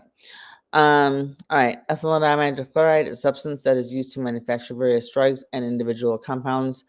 Either gift, sub, or we've talked before. We haven't done that, and I haven't. So yeah, no. Okay. Ethylendiamine dihydrochloride. The most common source of, and when I say gift, I mean like it needs to be one of the bigger ones, because I never do like just like I've never spoken with you before, and I invite you on. So we have a very niche group here, and I don't need things going wonky and weird, and that happens every single time I let somebody on that I've never spoken to before. Okay, so like I don't do it anymore. So either give me a reason or find somebody else to talk to. All right. It is rarely found as a stabilizing component in topical medicaments such as mycolog cream, but it can still be found in some generics and found in some nystatin and triamcinolone creams. I use nystatin all the time when I was pregnant and after I had her. Because you're allergic to ethyelendiamine, you may have a general skin reaction to antihistamine drugs used in the treatment of asthma, hay fever, motion sickness, and hives. Fun shit, right? Yeah. A variety of industrial products, such as epoxy resins, make it mini kits, coolant oils, fungicides, dyes. That includes hair. That includes makeup. That includes paint. That includes nail polish. All of it. Okay. I only wear a minimal amount of makeup, and I only wear the stuff that I know I haven't reacted to yet. But I don't do anything more than that. It's also an insecticides, so I can't do mosquito repellent or things like that. I have to basically just like, hey, come get me. And synthetic waxes may also contain the chemical. How can you avoid contact with it? Well, your doctor has to have half a clue. And if your doctor doesn't, your allergist needs to, because I cannot tell you how many times I've been prescribed medications that I eventually learned contained this, and then had to, on my own, do the research, take it to the doctor, and be like, and this is why I can't take this anymore. And yeah. So that's going to be a fun conversation. And honestly, side note, but why do we have more power as a consumer if we've gotten ripped off by an auto mechanic and they used the wrong kind of oil for our brand new car or whatever and like effed up the engine? Or they were supposed to replace all 4 brake pads and they only replaced 3, and then one fails and you have a spin out in a car accident on a major roadway. We have more protection as like consumers going to get our car fixed than we do as patients when we've been screwed by doctors, because the doctors don't know how to read for like, cross reactives. Any doctors come across this, if you need somebody to actually hire to like, do the cross reactive check for all of the stuff for your patients, I'll even do on call. Just pay me. Okay. And we can potentially avoid a whole lot of pissed off, potentially, very sick patients having unnecessary anaphylactic reactions because they didn't know. They blindly trusted you because you're wearing the white coat. And that's what we've been told to do since we were kids, especially for Gen X or older. It's your job to not just figure out how to treat the patient, but to make sure that you're treating the patient in a way that is safe for that patient to be treated. And if you don't understand MCAS, you better get on the phone with someone who does ASAP, so that you can make sure that the patient that you're treating is getting the care that they need in a safe manner to keep them, and if they're pregnant, their baby safe. Okay? If you don't know, humble yourself right the hell now. Admit you don't know and talk to somebody who does. Okay? And I don't care if that person has a medical degree or not. My contact information is in my bio. I am more than happy to share everything that I have learned in the last 17 years, because I can tell you right now, every single time I learn more about mast cell activation syndrome and all of the allergies that I have, the more of a miracle I realize she is. Okay? The fact that she's here, the fact that we're both here is a freaking miracle. And it's no thanks to 99% of the doctors that have treated me over the years. Some completely unknowingly, because I understand I got pregnant before the condition was even officially a condition you could be diagnosed with. I get that. But if you're going to test me for something as obscure as ethylenolamine dihydrochloride allergy and then send me home with at least 2 medications that contain ethylenolamine dihydrochloride, that tells me that you only read like the headline for the story. And as a journalist, that pisses me right off. And as the patient who is directly affected by all of this, because since ethylenolamine dihydrochloride is used as a stabilizer in natural rubber latex, and my allergy has progressed from just being a minor pain in the ass to 4 EpiPens on my body at all times. And a really boring Christmas season for my 17-year-old. Thank God she's past the wanting to go see Santa at the mall stage, because I wouldn't be able to take her. I would literally have to hire a babysitter or ask her best friend or someone. You know what I'm saying? Like, she'd have to go with someone else. I wouldn't be able to take her. Okay. And I honestly think that this is something that any researchers seeing this, I'm willing to be your case study. Call me up. I'm living on a hamster wheel from hell anyway. Let's do this, okay? Because I am very, very convinced that the reason latex allergy is at the point that it is because it's become so pervasive in so many different things that we take in medications, and no one questions the medications because we're not taught to question the medications. I don't take OTC Benadryl because it contains propylene glycol, which is either a soy or a derivative, a coconut derivative. Both are latex allergy crosses. I don't take, I don't use anything with ethylenolamine dihydrochloride that I can help. I'm not taking my H1 anymore until I can find out if there's one that can be prescribed for me or compounded for me. So I'm living without that right now, which means I'm going to be fasting more and eating less for a little while. Okay. That's fine. That's fine. I have some weight to lose. This isn't exactly like, I wasn't planning on doing a 3-day fast this week. I usually only eat 1 meal a day. But you know what? I'm supposed to go out with my best friend one day this weekend. I'm supposed to take my daughter to see her best friend on the other day. So I need to be able to be in a healthy enough place to do that, which means I need to fast between now and then. Y'all, I see 5 of you in here. Somebody please tap the screen. And if you're interested in asking a question, having it answered, and having me help you find the research in the next live that I do or in a separate YouTube video, any gifters or subs to my channel on YouTube, and we can talk. All right. What are some products that contain ethylene? Oh, okay. Ready? This is the part. Thank you. I see you guys. I see it. All right. This is not even the complete list. I've seen more.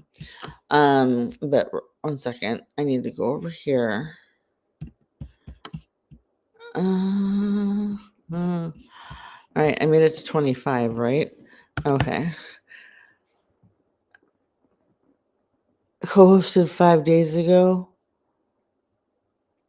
Yeah, I don't know you, dude. Okay, so I don't care how many followers you have. Either gift, talk, and like contribute to the chat, and gift, and we'll talk, okay? Because I have a very specific topic that I'm talking about. And unless you have like specific experience with this, um, you're not going to have a very fun time. Okay. Because like, I don't even want to be talking about this. I'd rather be talking about like, my new shoes. Okay. All right. So far, ingredients, and I'll go over the other one in a minute. But so far, ingredients for ethylendamine hydrochloride. No, that's the latex one. Okay. Aminophylline. That's asthma inhalers. That's why I can't use any asthma inhalers. And I don't have severe asthma. It's more like MCAS mediated, like histamine, like trigger, right? Antihistamines. I can only take Gen 1. And I also can only take a specific kind that is prescribed that you cannot get OTC. And I will say it is not a tablet or a capsule that you swallow. Okay. Because turns out if you're taking 80 milligrams of famotidine twice a day, according to 2 compounding pharmacists I've spoken with in 2 separate states, the famotidine completely neutralizes the Benadryl and doesn't allow it to break down in your system and enter your bloodstream. I don't use Benadryl as a rescue. I use it as a as a way to try and stay stable, or along with my rescue. But only because it works in the way that I'm taking it now. Anti-nausea agents, including Zofran. For 9 months straight, I was taking Zofran 3 times a day, 30 milligrams every 3 times a day, because when I didn't, I couldn't even keep water down. And not exaggerating, I used to work at the Detroit News, and I remember the first time it happened, I was just around 12 weeks. And I'd already had my little morning sickness bout phase pass, right? I happened to I realized that my head felt too heavy for my neck to hold up. The best analogy I can give you is that it felt like I'd just woken up from like the most killer frat party. But I didn't remember the party, and I didn't drink anything the night before because I couldn't even keep water down.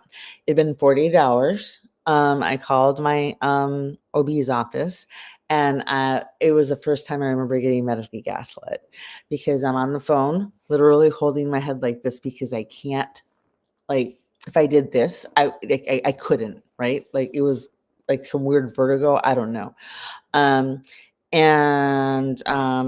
The nurse or receptionist that answered the phone was like, "Oh, honey, all time moms think that morning sickness is a really big deal." I said, "This isn't just morning sickness. This is different.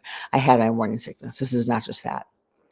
And then I explained to her that it took me an hour, because we did not have a bathroom on our main floor. The Detroit News is a very old building, and it's split down the middle. On one side, you got the Detroit News. On the other side, you got the Free Press.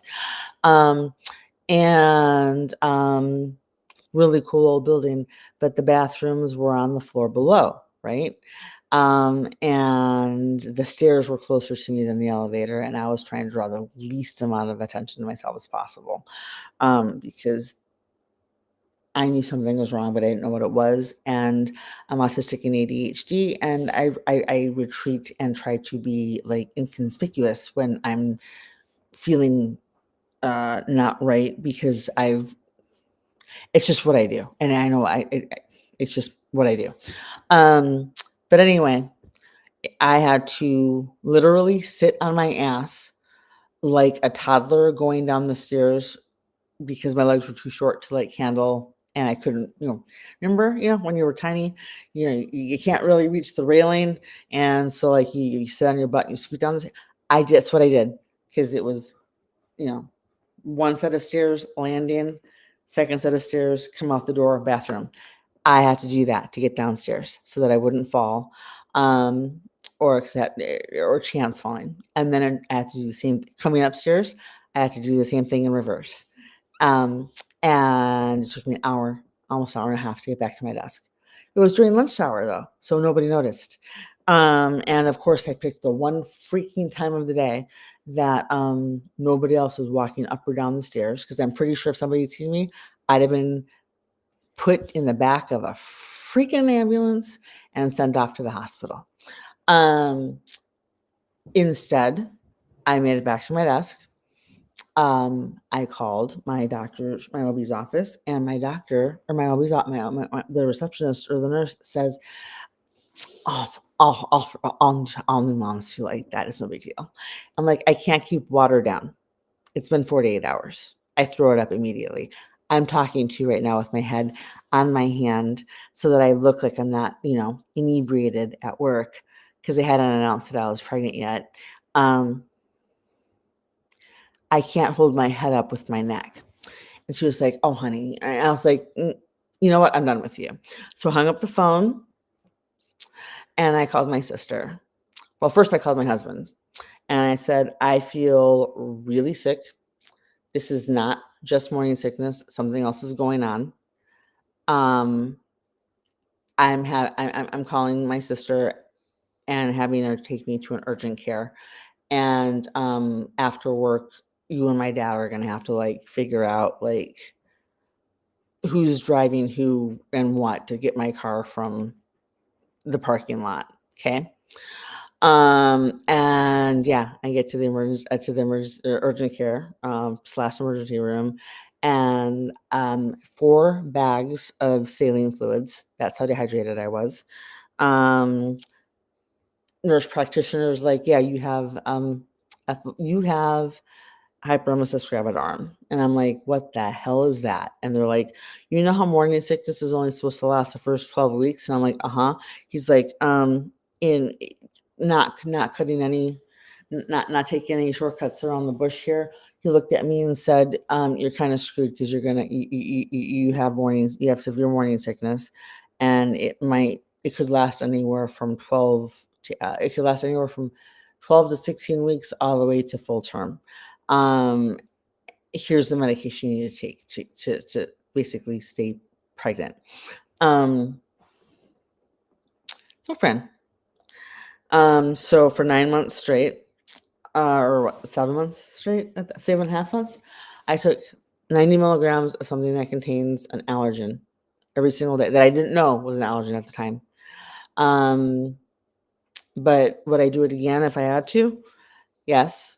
But I'd also be very, very, very, very careful with the rest of my diet and medications, because no one told me that I was going to one day lose avocados. Sorry, my skin is doing that. It's Behçetzing. It's Behçet's diseasing. Because that's currently not treated yet. Because even though the Mayo Clinic had a recommendation for the meds, and I called my regular doctor and was like, yeah, okay, so I talked to the compounding pharmacist and they said that they can make my medication out of this. And he was like, yeah, I think you need to see a rheumatologist. Okay.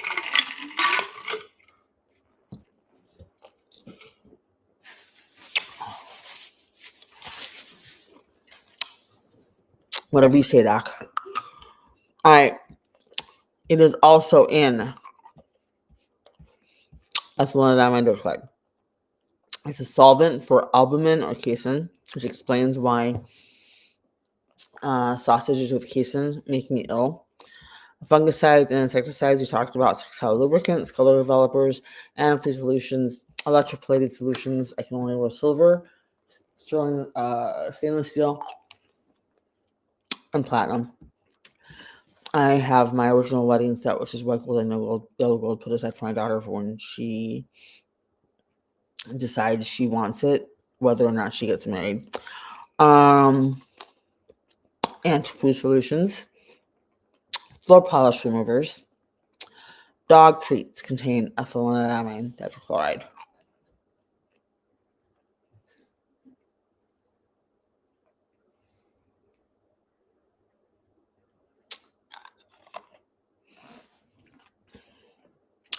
I might be making my own from now on.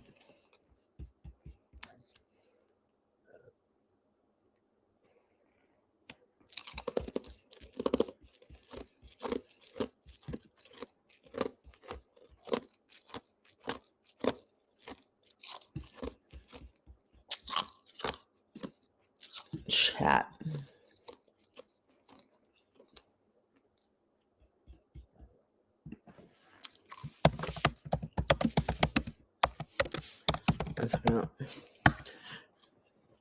Ooh, I spelled that wrong. Can I fix it?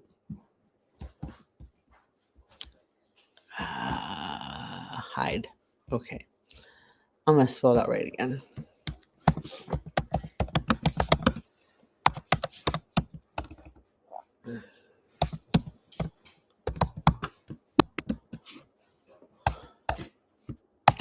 All right.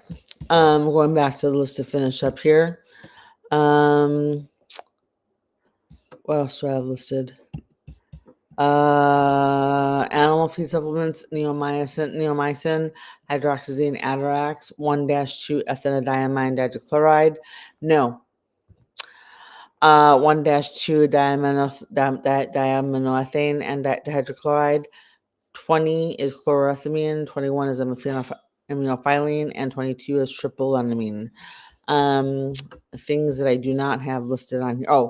23 is phenothiazine, which is promethazine. I was mistakenly given that instead of my Benadryl one time by a pharmacist.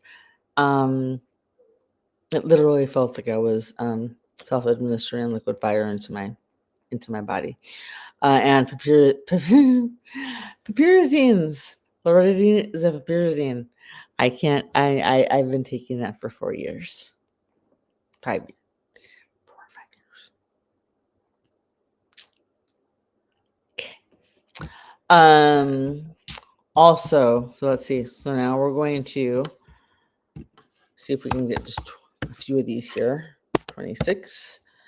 I will fix the, if you're watching on YouTube, if you're watching on TikTok, do me a favor. I want you to open up a new, if you're on your phone or you're near your laptop or whatever, open up YouTube, search for Chronically Spicy, and like my channel. And then share it with a friend.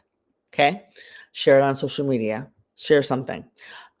Because I can't get the information that I know and have learned and the experiences I've had that could possibly help others out there without your help. Okay? I am not I'm not good at that kind of thing by myself. So if you can help me with that, that would be amazing. Okay? It's also used as an accelerator in color development, bath, and photography. It's in anti-motion sickness medications. I might have already put that up.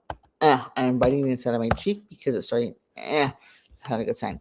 It's in anti-motion medications, including antivert, bonine, and Dramamine 2, and meclizine, which is a pyrazine, dimethylhydrinate, Dramamine, and ethylendiamine is a safe alternative for motion sickness.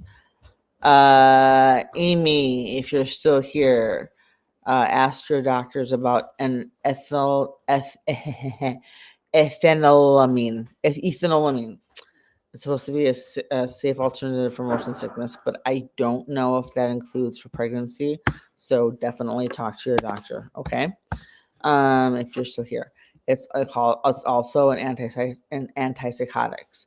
Potential cross-reactors include clozapine, flufenazine, olanzapine, perfenazine, binders for printing. 1 second. This is 29. We're at 129. Perfenazine binders for printing, inks, bleach, activation. That's 30. We're at 130 allergies. Coolant oils, epoxy resins, coatings, electrophoretic gels. Or we already did that part. Shellac surfactants. We didn't do that one. That's 31. If you have questions, let me know. If you would like to add a gift or buy me a coffee or make a voluntary, like, hey, thank you, whatever donation. I've got my PayPal, my Cash App, not required. Just trying to help contribute to family finances in when I live in a hamster wheel. It is really kind of weird. Okay. 31. Shellac surfactants, emulsifiers. 1 second. That's 32. I think we're gonna get to 50 pretty quick. Emulsifiers and dispersants. Hi, you. Why did you just smack me in the face, you little nut job?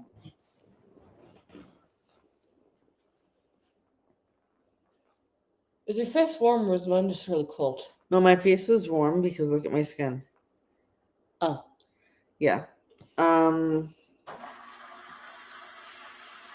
need to medicate, probably. Yeah, you should do that. I was gonna go upstairs and then just like sit at my computer and exist. You were? Yeah. Okay. I only have ow, that was right on my spot where I don't do that again. Thank you.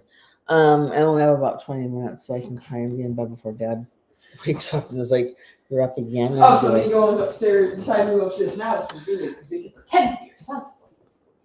Yeah. Okay.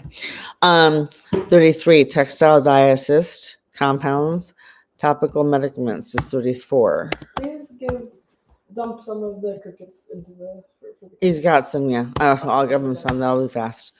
35 is 135 is antibacterial creams. Not even kidding. Okay. 36 is antifungal creams. Also, not kidding. Okay. 37 is antihistamine drugs. Not, as far as I know, Gen 1 is safe. That's like Benadryl, okay? And chlorothamine. Like just like old school. Like been around forever. Gen 1 is what is safe for ethylendamine dihydrochloride allergy. All of the other ones, it's in there. So yeah. It's also an eye drops. Guess who was putting medically prescribed eye drops in my eyes for 6 months straight after I had LASIK surgery when my daughter was 10 months old because she kept on breaking my glasses. That would be me. Okay. It's also in Mycolog Cream Old Formula, which I know I've reacted to, so I'm going to put that on there. It's in veterinary preparations. I'm just adding it to the list because whatever. Nose drops. It's in nose drops. But I haven't had a problem with this. This is a nasal cron spray. I think because that doesn't require a propellant. Like it's the way the bottle is designed, it like projects the mist up on its own. So that I seem to be okay with that. So we're at 41. We're gonna stop at 50 and then we'll continue tomorrow. Possibly earlier in the day. Hey Shell, how you doing? Hi, Karma Train. Yeah, how you doing? 42, some generic nystatin triamcinolone creams. I think we already included that, but I'm gonna leave that there just in case. 43 is steroid creams. I can't do anything with the corticosteroid unless it's compounded. And there's only 3 safe options for me, I think.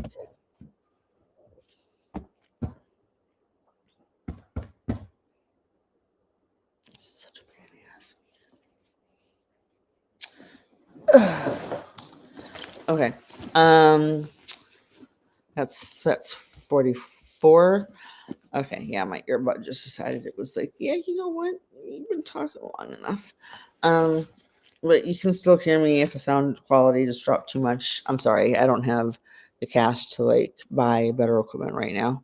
Not until I build a bigger community and have like some support coming in with like patrons and subscribers and stuff. Okay, so 44 is tincture of merthiolate urethane foam catalysts. That's 45. We're almost at 50. We're almost at 150 allergens, guys. This is not a contest I wanted to win. 1 second. Do I have another one of the medications that I need down here?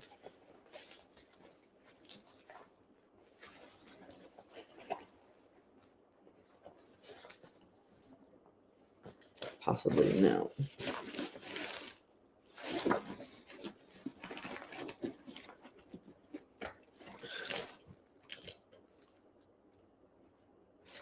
One second.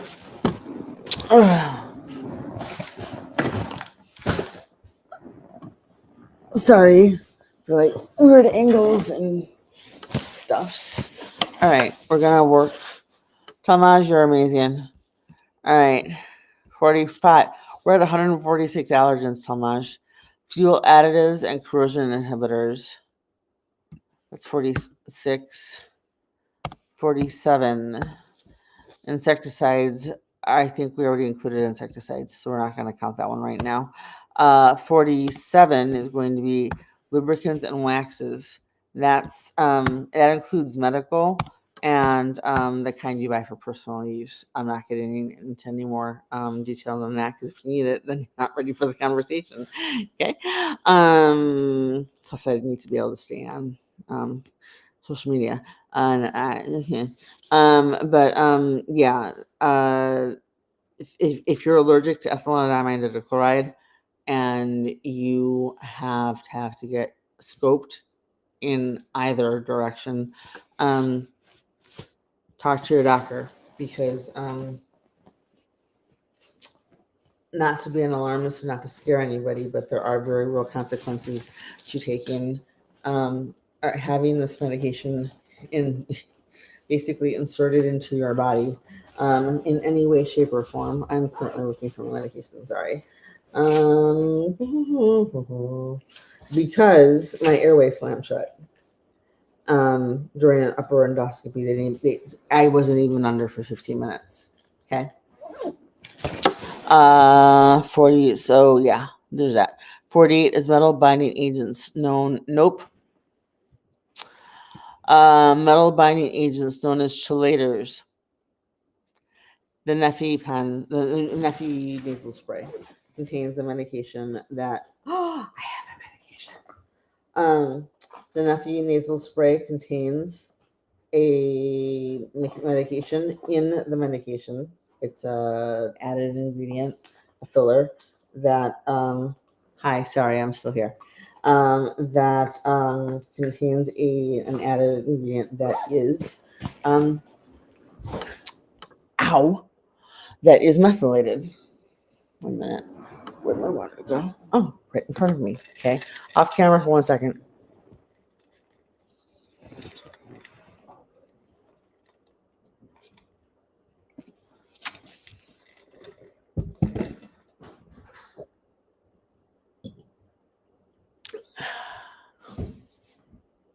Okay.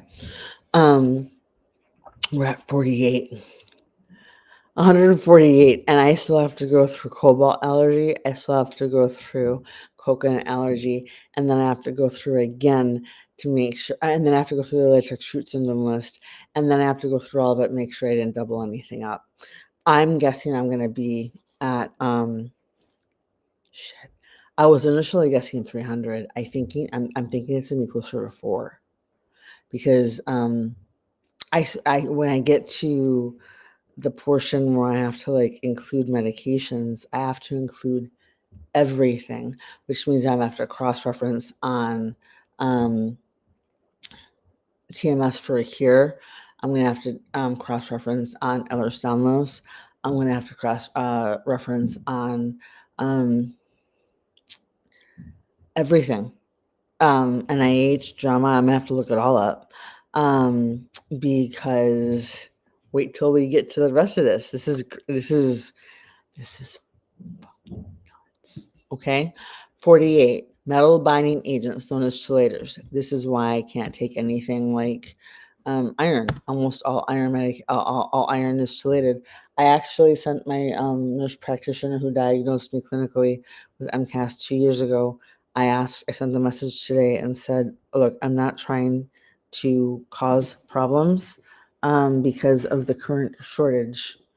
But when things get back to normal, since I'm used to things being screwed up anyway for myself, what are your thoughts on intravenous, once a week intravenous therapy for the medications and supplements that I need to take that I can't? I haven't been able to find a safe vitamin D. I haven't been able to find a safe magnesium. I haven't been able to find a safe vitamin C. My daughter's making a whole lot of noise upstairs.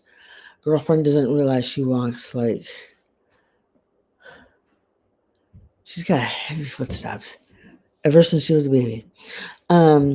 Anyway, there's a lot of medications I can't take and supplements in which my body is like low on compared to where it should be. But I can't take them in the forms that are available. 1 minute. This is gonna, nope. That part that's not gonna work. I just have to. 1 minute.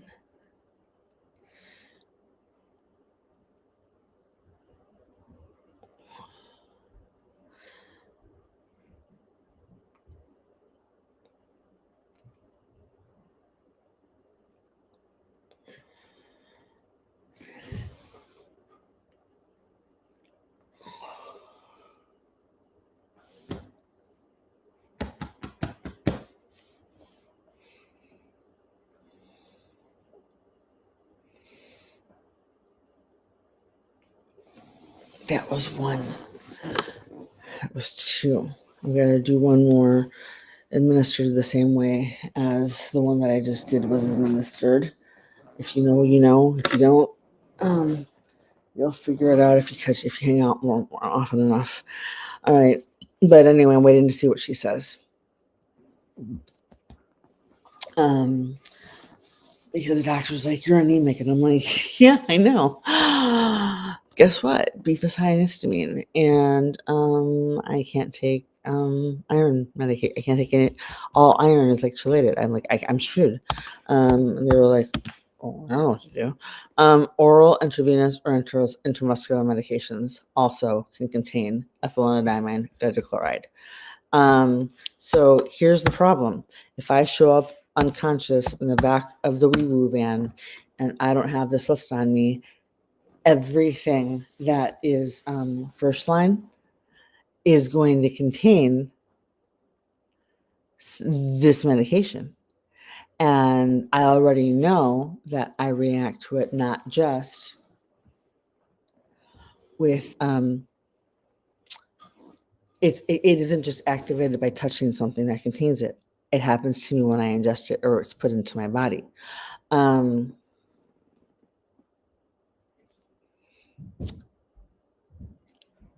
So I have to figure out how to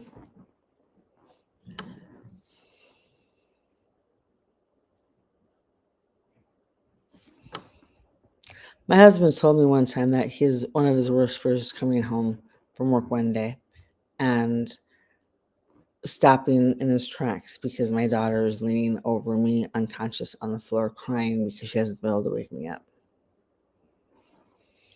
And it's one of the reasons I've been putting off this list for a while because I can be as smart ass and as dark humor as possible because it's how I cope. But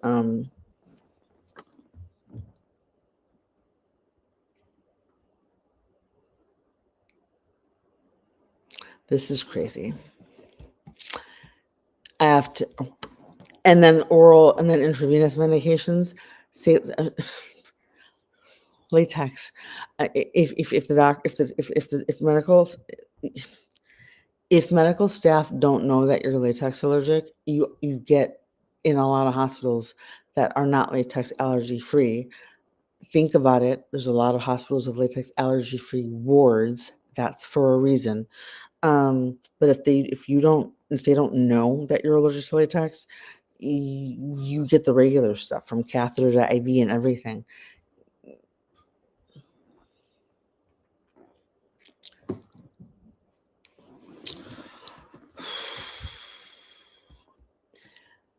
Immunophilin, an oral and IV form of theophylline. We already wrote that one. That was 50. Cyclazine, Morazine. Already wrote that one. We already wrote Visceral. I forgot. Sorry, you guys. I forgot. I was sharing the wrong strain. All right. Cyclazine, Morazine, Hydroxyzine, Atarax. I already wrote all of that. Hello and hello. Please join me and follow me on my YouTube channel. I'm trying to get to 1,000 followers before the end of the year. Yes, I will pull the pity party card. I am allergic to everything. I have multiple anaphylactic reactions. I have multiple chronic illnesses. I have an autoimmune condition that I'm allergic to medication for. Because of course I am. And I'm going to be stuck inside except for walking my dogs from Thanksgiving to New Year's. So if you want to be my friend on YouTube and just let it play in the background, pick a playlist and just let it play so I can build my watch hours, you're my hero. Totally. Antihistamine is classified as ethylendiamines or piperazines. Okay, well, we're going to add that as it's already been said, but you know what? I had an ER doctor tell me when he gave me a medication for cellulitis. I immediately, right when he said the name, I didn't even know what it was. And I was like, I'm probably allergic to that. And he was like, no, you'll be fine. I was like, oh, okay. Sends the nurse in with the prescription. He comes in right after, and I said, I can't take this. And I've been looking at 3 minutes, not even scan. I can't take this. Why? It doesn't say coconut oil. I'm like, You know that sound? Breathe in, breathe out. I'm not going to scream and shout. Breathe in, breathe out. Take that. I'm not going to take the ass out. Wherever go. I had to explain to an emergency room doctor that it doesn't just have to say coconut oil for it to be a coconut trigger. I had to tell this doctor that I can't brush my teeth with regular toothpaste. I can't use mouthwash. I can't use shampoo. I can't use conditioner. I can't use lotion. I can't use sunscreen. I can't use, I can't have peanut butter. Peanut butter is a latex cross too, but and I've made homemade peanut butter like every now and then. It's a special occasion thing for me, and I've been okay because I limit it. I can't have the Costco or the Sam's Club rotisserie chicken because I forget which ingredient they added to it, but it's a coconut derivative. I have to be very careful. My husband has to be careful with coffee creamers because anything that says propylene glycol in it is derived from coconut, and also anything that's sold in a carton to coat the inside of the wax container. Inside of the paper container, like coffee creamers and milk quarts and things like that, those all contain coconut derivatives. All fruit fruit and vegetables that is shiny at the grocery store is covered in a wax that contains coconut. This was confirmed by a friend who works in the grocery industry. I was told by a friend who runs her own restaurant business never to use straws that are made of paper because they're made from coconut. I always get a weird feeling when I'm touching napkins like the brown ones. So I keep my own napkins with me. I use my own soap at the grocery stores and restaurants because I can't use soap in public. Because if it suds, it contains coconut allergy.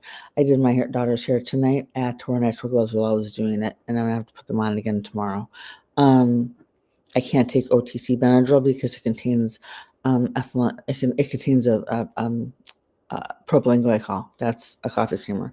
I can't get a regular coffee or a blended drink at Starbucks because that contains because they don't have dedicated blenders for the different kinds of milk that they use: oat milk, soy milk, almond milk, coconut milk, dairy. They just wash them out and reuse them, which makes sense. I've been in Starbucks plenty of times. I used to be a manager at Einstein Bagels a long time ago. I know how fast and crazy that job can be. They don't have that. They don't have time for my bullshit. They don't have time for me. But so I walk in and I immediately announce, okay, hubby's order, daughter's order.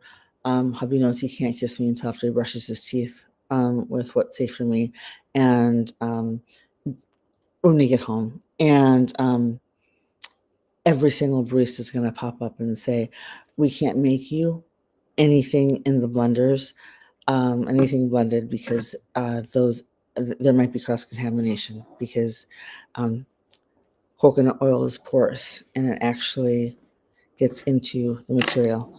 When I was first diagnosed with coconut allergy, we had to throw away all of our Tupperware, all of our plasticware, and all nonstick coat pans, and buy a new Vitamix cup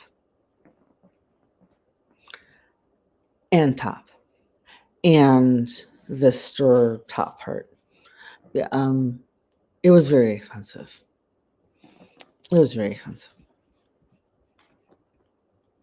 Oh my God. All right, so we're at 50. We're gonna finish this a little bit and then we're gonna call it a night, and tomorrow I'm gonna see if I can start earlier, like way earlier, like normal people hours earlier. I keep on saying that, but I'm always afraid to fall asleep at normal people times. Wanna know why? Because I want to make sure I'm awake to like treat the last reaction. Because sometimes I wake up in the morning and sorry.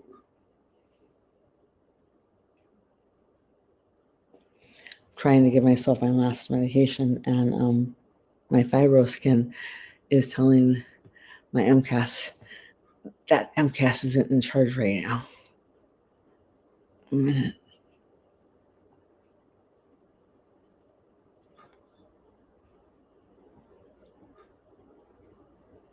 Okay.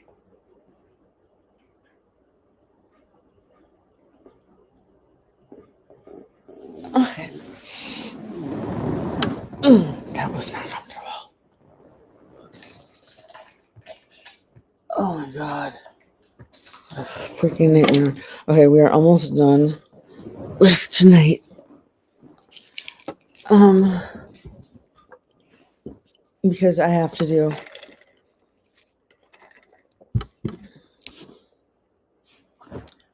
what, 3 or 4 more categories? Right, Talmage? Hello, Jordan. If anybody wants to toss a rose my way,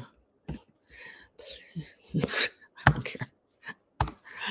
I don't care. I'm just glad you're here. But if anybody's interested in someone to be your research rabbit hole coordinator for information that you need to find on your chronic illness or your allergies, peer-reviewed medical papers, verified medical sources that doctors will pay attention to.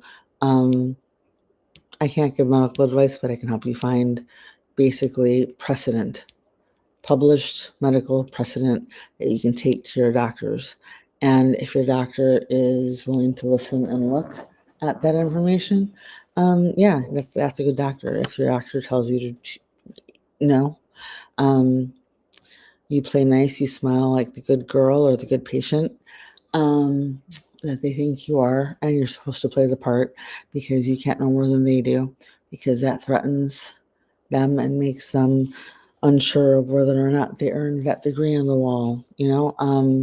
I have a friend in the medical industry who told me, yeah, there somebody in every class somebody graduated last in their class and they still got their doctorate. Okay. So pyrazines. Oh, here we go. That's part of the same line. That includes glucosine, Zyrtec. I was taking Zyrtec until 2 days ago.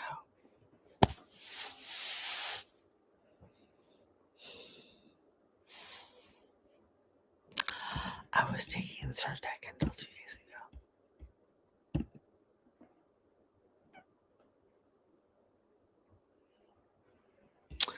Please tell me somebody subbed to my YouTube channel. I need y'all over there. I'm really considering just turning this, focusing on latex allergy and chronic illness and neurodivergent like product reviews and sponsorships, like collaborations, and saving all this kind of stuff for YouTube. But I want to move you guys over there with me. Like, you know what I mean? Even if you create an account just to watch videos, which is what a lot of people do, I would absolutely love to see you over there because, see this? Swollen. See this? Swollen.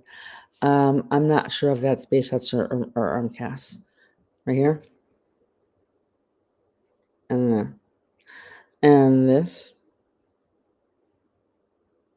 Do you see it? Jesus Christ.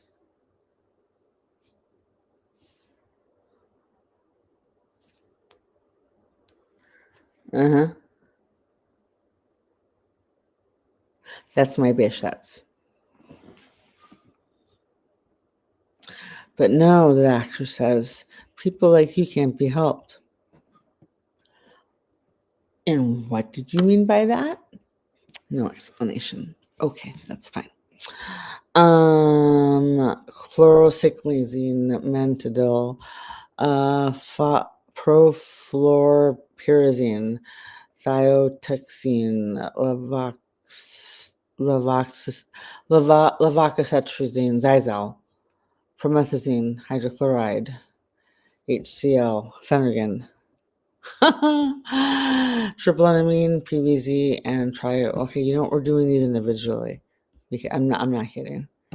Because doctors they won't look at it otherwise.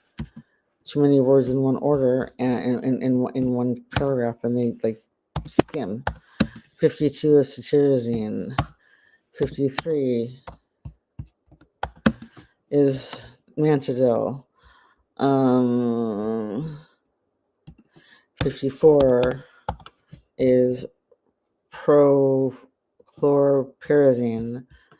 55. This is 155, by the way, because I had 100 with just the latex allergies. I didn't do the foods on that yet, so that's gonna go up once I get to the latex fruit syndrome. Thioxine. Oh my god. 56 is levocetrazine. 57 is promethazine hydrochloride, HCl, Phenergan. Basically, when I get a cold, I have to wait it out because there's not one. Glycerin is a coconut allergy cross. I know we're not talking about that one right now, but I haven't found one that doesn't contain at least. They all contain at least one thing I'm allergic to in them. Every single one of them. Oh, here's some more. Here we go. 1 minute. We're going to add these to the list for pseudonyms. Because, of course, the good old FDA is going to make sure we're all as confused when it comes to this.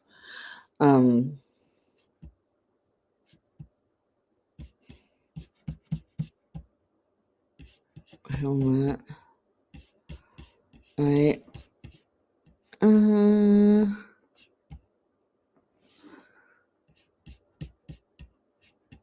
minute. Here we go. Trifluperazine. That's 59.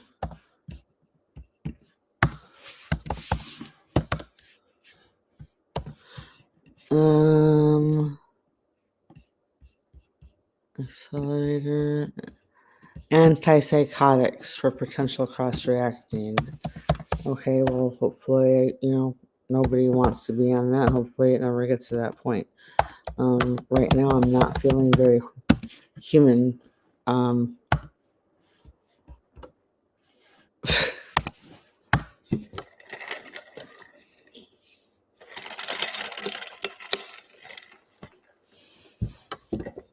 Oh, good Lord. Umair, if you want to talk, you need to participate in the chat. You need to hang out for a while. You need to follow me, and gift and or subscribe, because I don't do just like, hey, you're online, so let's talk. I'm here to help educate people about the allergies and conditions that I have, because they might be going through the same thing. All right, so antipsychotics, that's 61, 161. 1 second. Double checking.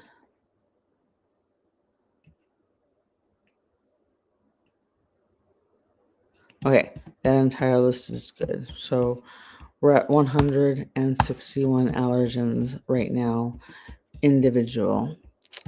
By the way, fun fact, if you're ever put on a corticosteroid,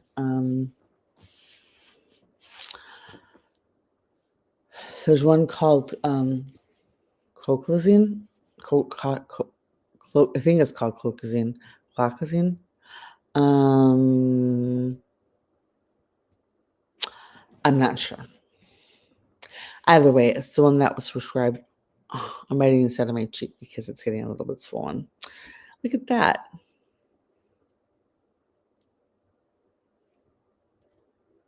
That's Béchette's.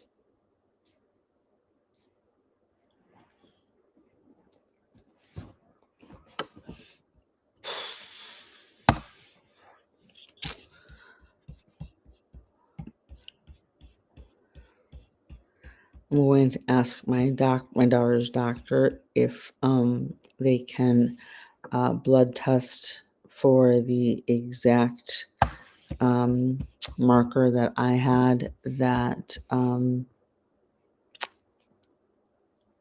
identified my Béchette's disease, so we can at least rule it out, because the longer you go without being treated, the worse it can end up in the long run. And I know it can lead to things like stroke, seizure, blood clots, CVTs, DVTs, and loss of hearing and or sight. And I am not ready to look up. I've read one case where it was just a temporary thing and he was okay, but I'm not ready to verify if that's a one-time special, like he got lucky, or if, like, you know what I mean? Like I'm not ready to go there yet. But I have to eventually here. Okay, so I already did all that. I think we're at 161. Yeah, we are. Yes. Okay. Right now, on first pass, with just 1 second, I still have one more or two more sources to go through for Ethyelendiamine dihydrochloride. And I want to compare that with Cobalt contact allergy. Oh, well, hell. This is why. Cobalt is one of the most common metals to cause contact allergy via a delayed hypersensitivity reaction. It's also called cobalt dichloride hexidate, cobalt blue, cobaltous chloride hexahydrate, and cobalt hexahydrate. The name comes from the German word kobold, meaning goblin or elf. I always say it's a little elf or a goblin, like stabbing me. Cobalt was the American Contact Dermatitis Society's 2016 something something something, but that's from DermNet, and that's one of the sites that I use. We'll go over that one tomorrow, because I might be allergic to that one for 2 reasons.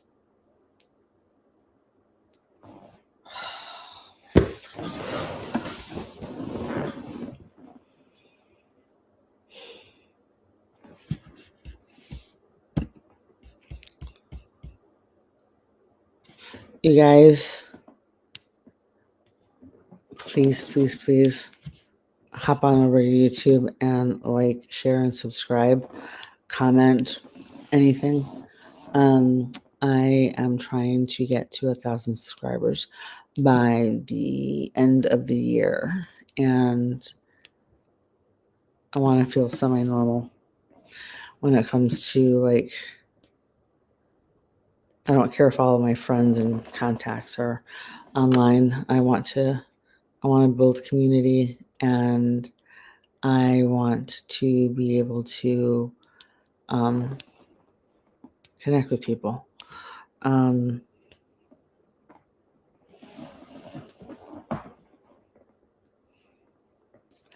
I currently have 161 allergies. Individual, because my doctor asked for them. And a minute.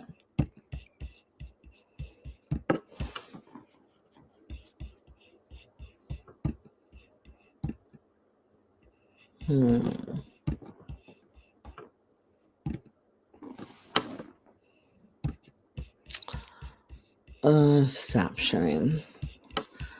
1 second. Stop sharing.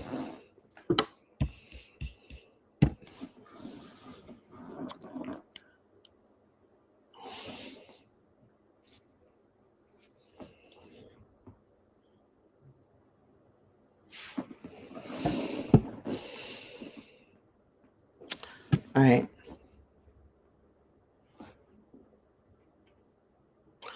I'm going to take the dogs for a walk. Not a walk. I'm going to literally put on a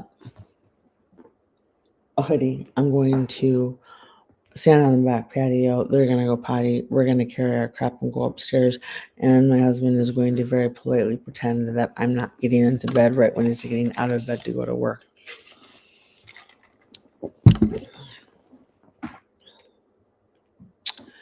Because every time I go to bed at a normal time, I wake up with my cheeks and my lips swollen to like twice their normal size.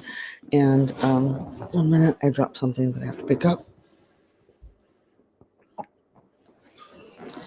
And I don't like that, because if it's still swollen when I woke up, that means it was worse while I was sleeping. So,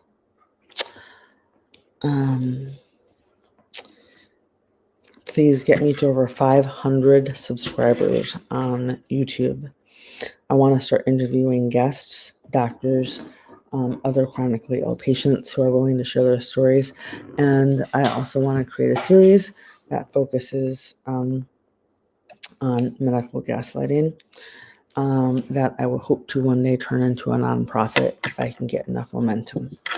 And I plan on writing, I need to write a book on mast cell activation syndrome. But I need to start with coconut allergy and ethyelendiamine allergy and latex allergy, because those are the 3 big ones that for me. And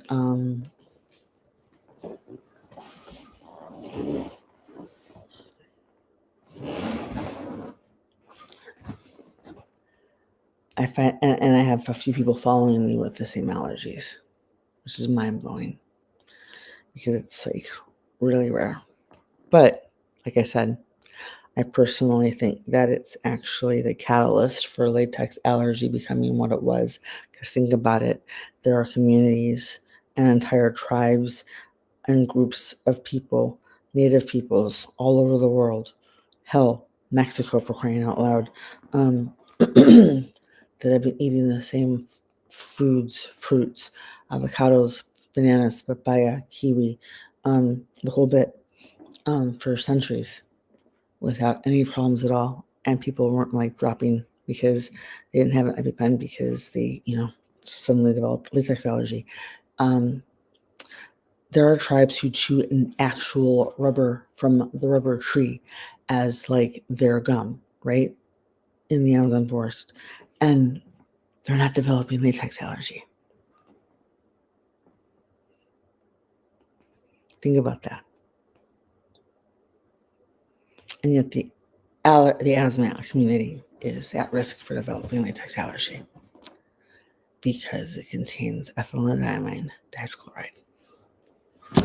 And that's what I got for tonight. Tomorrow we're going to go over the cobalt allergy. And then we're going to go to the next part after that. I'm going to go to bed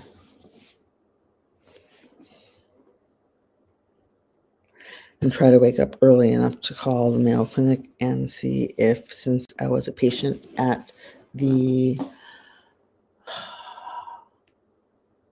location in Jacksonville, if they're willing to transfer me over to the one in Minnesota.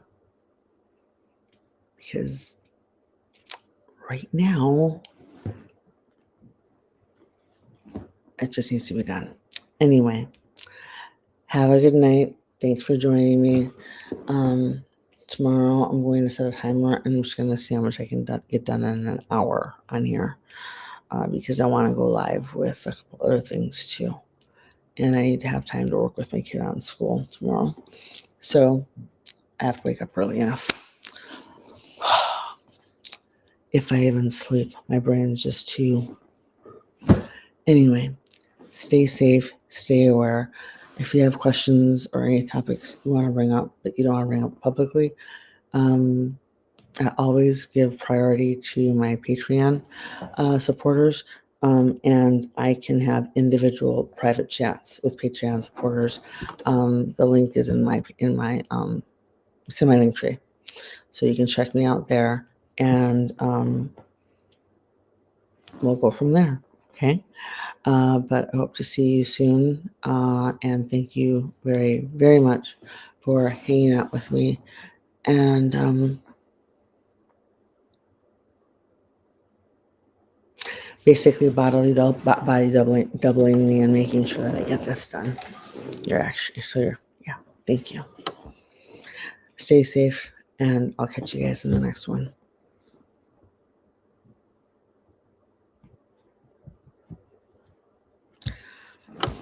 Okay, I'm out.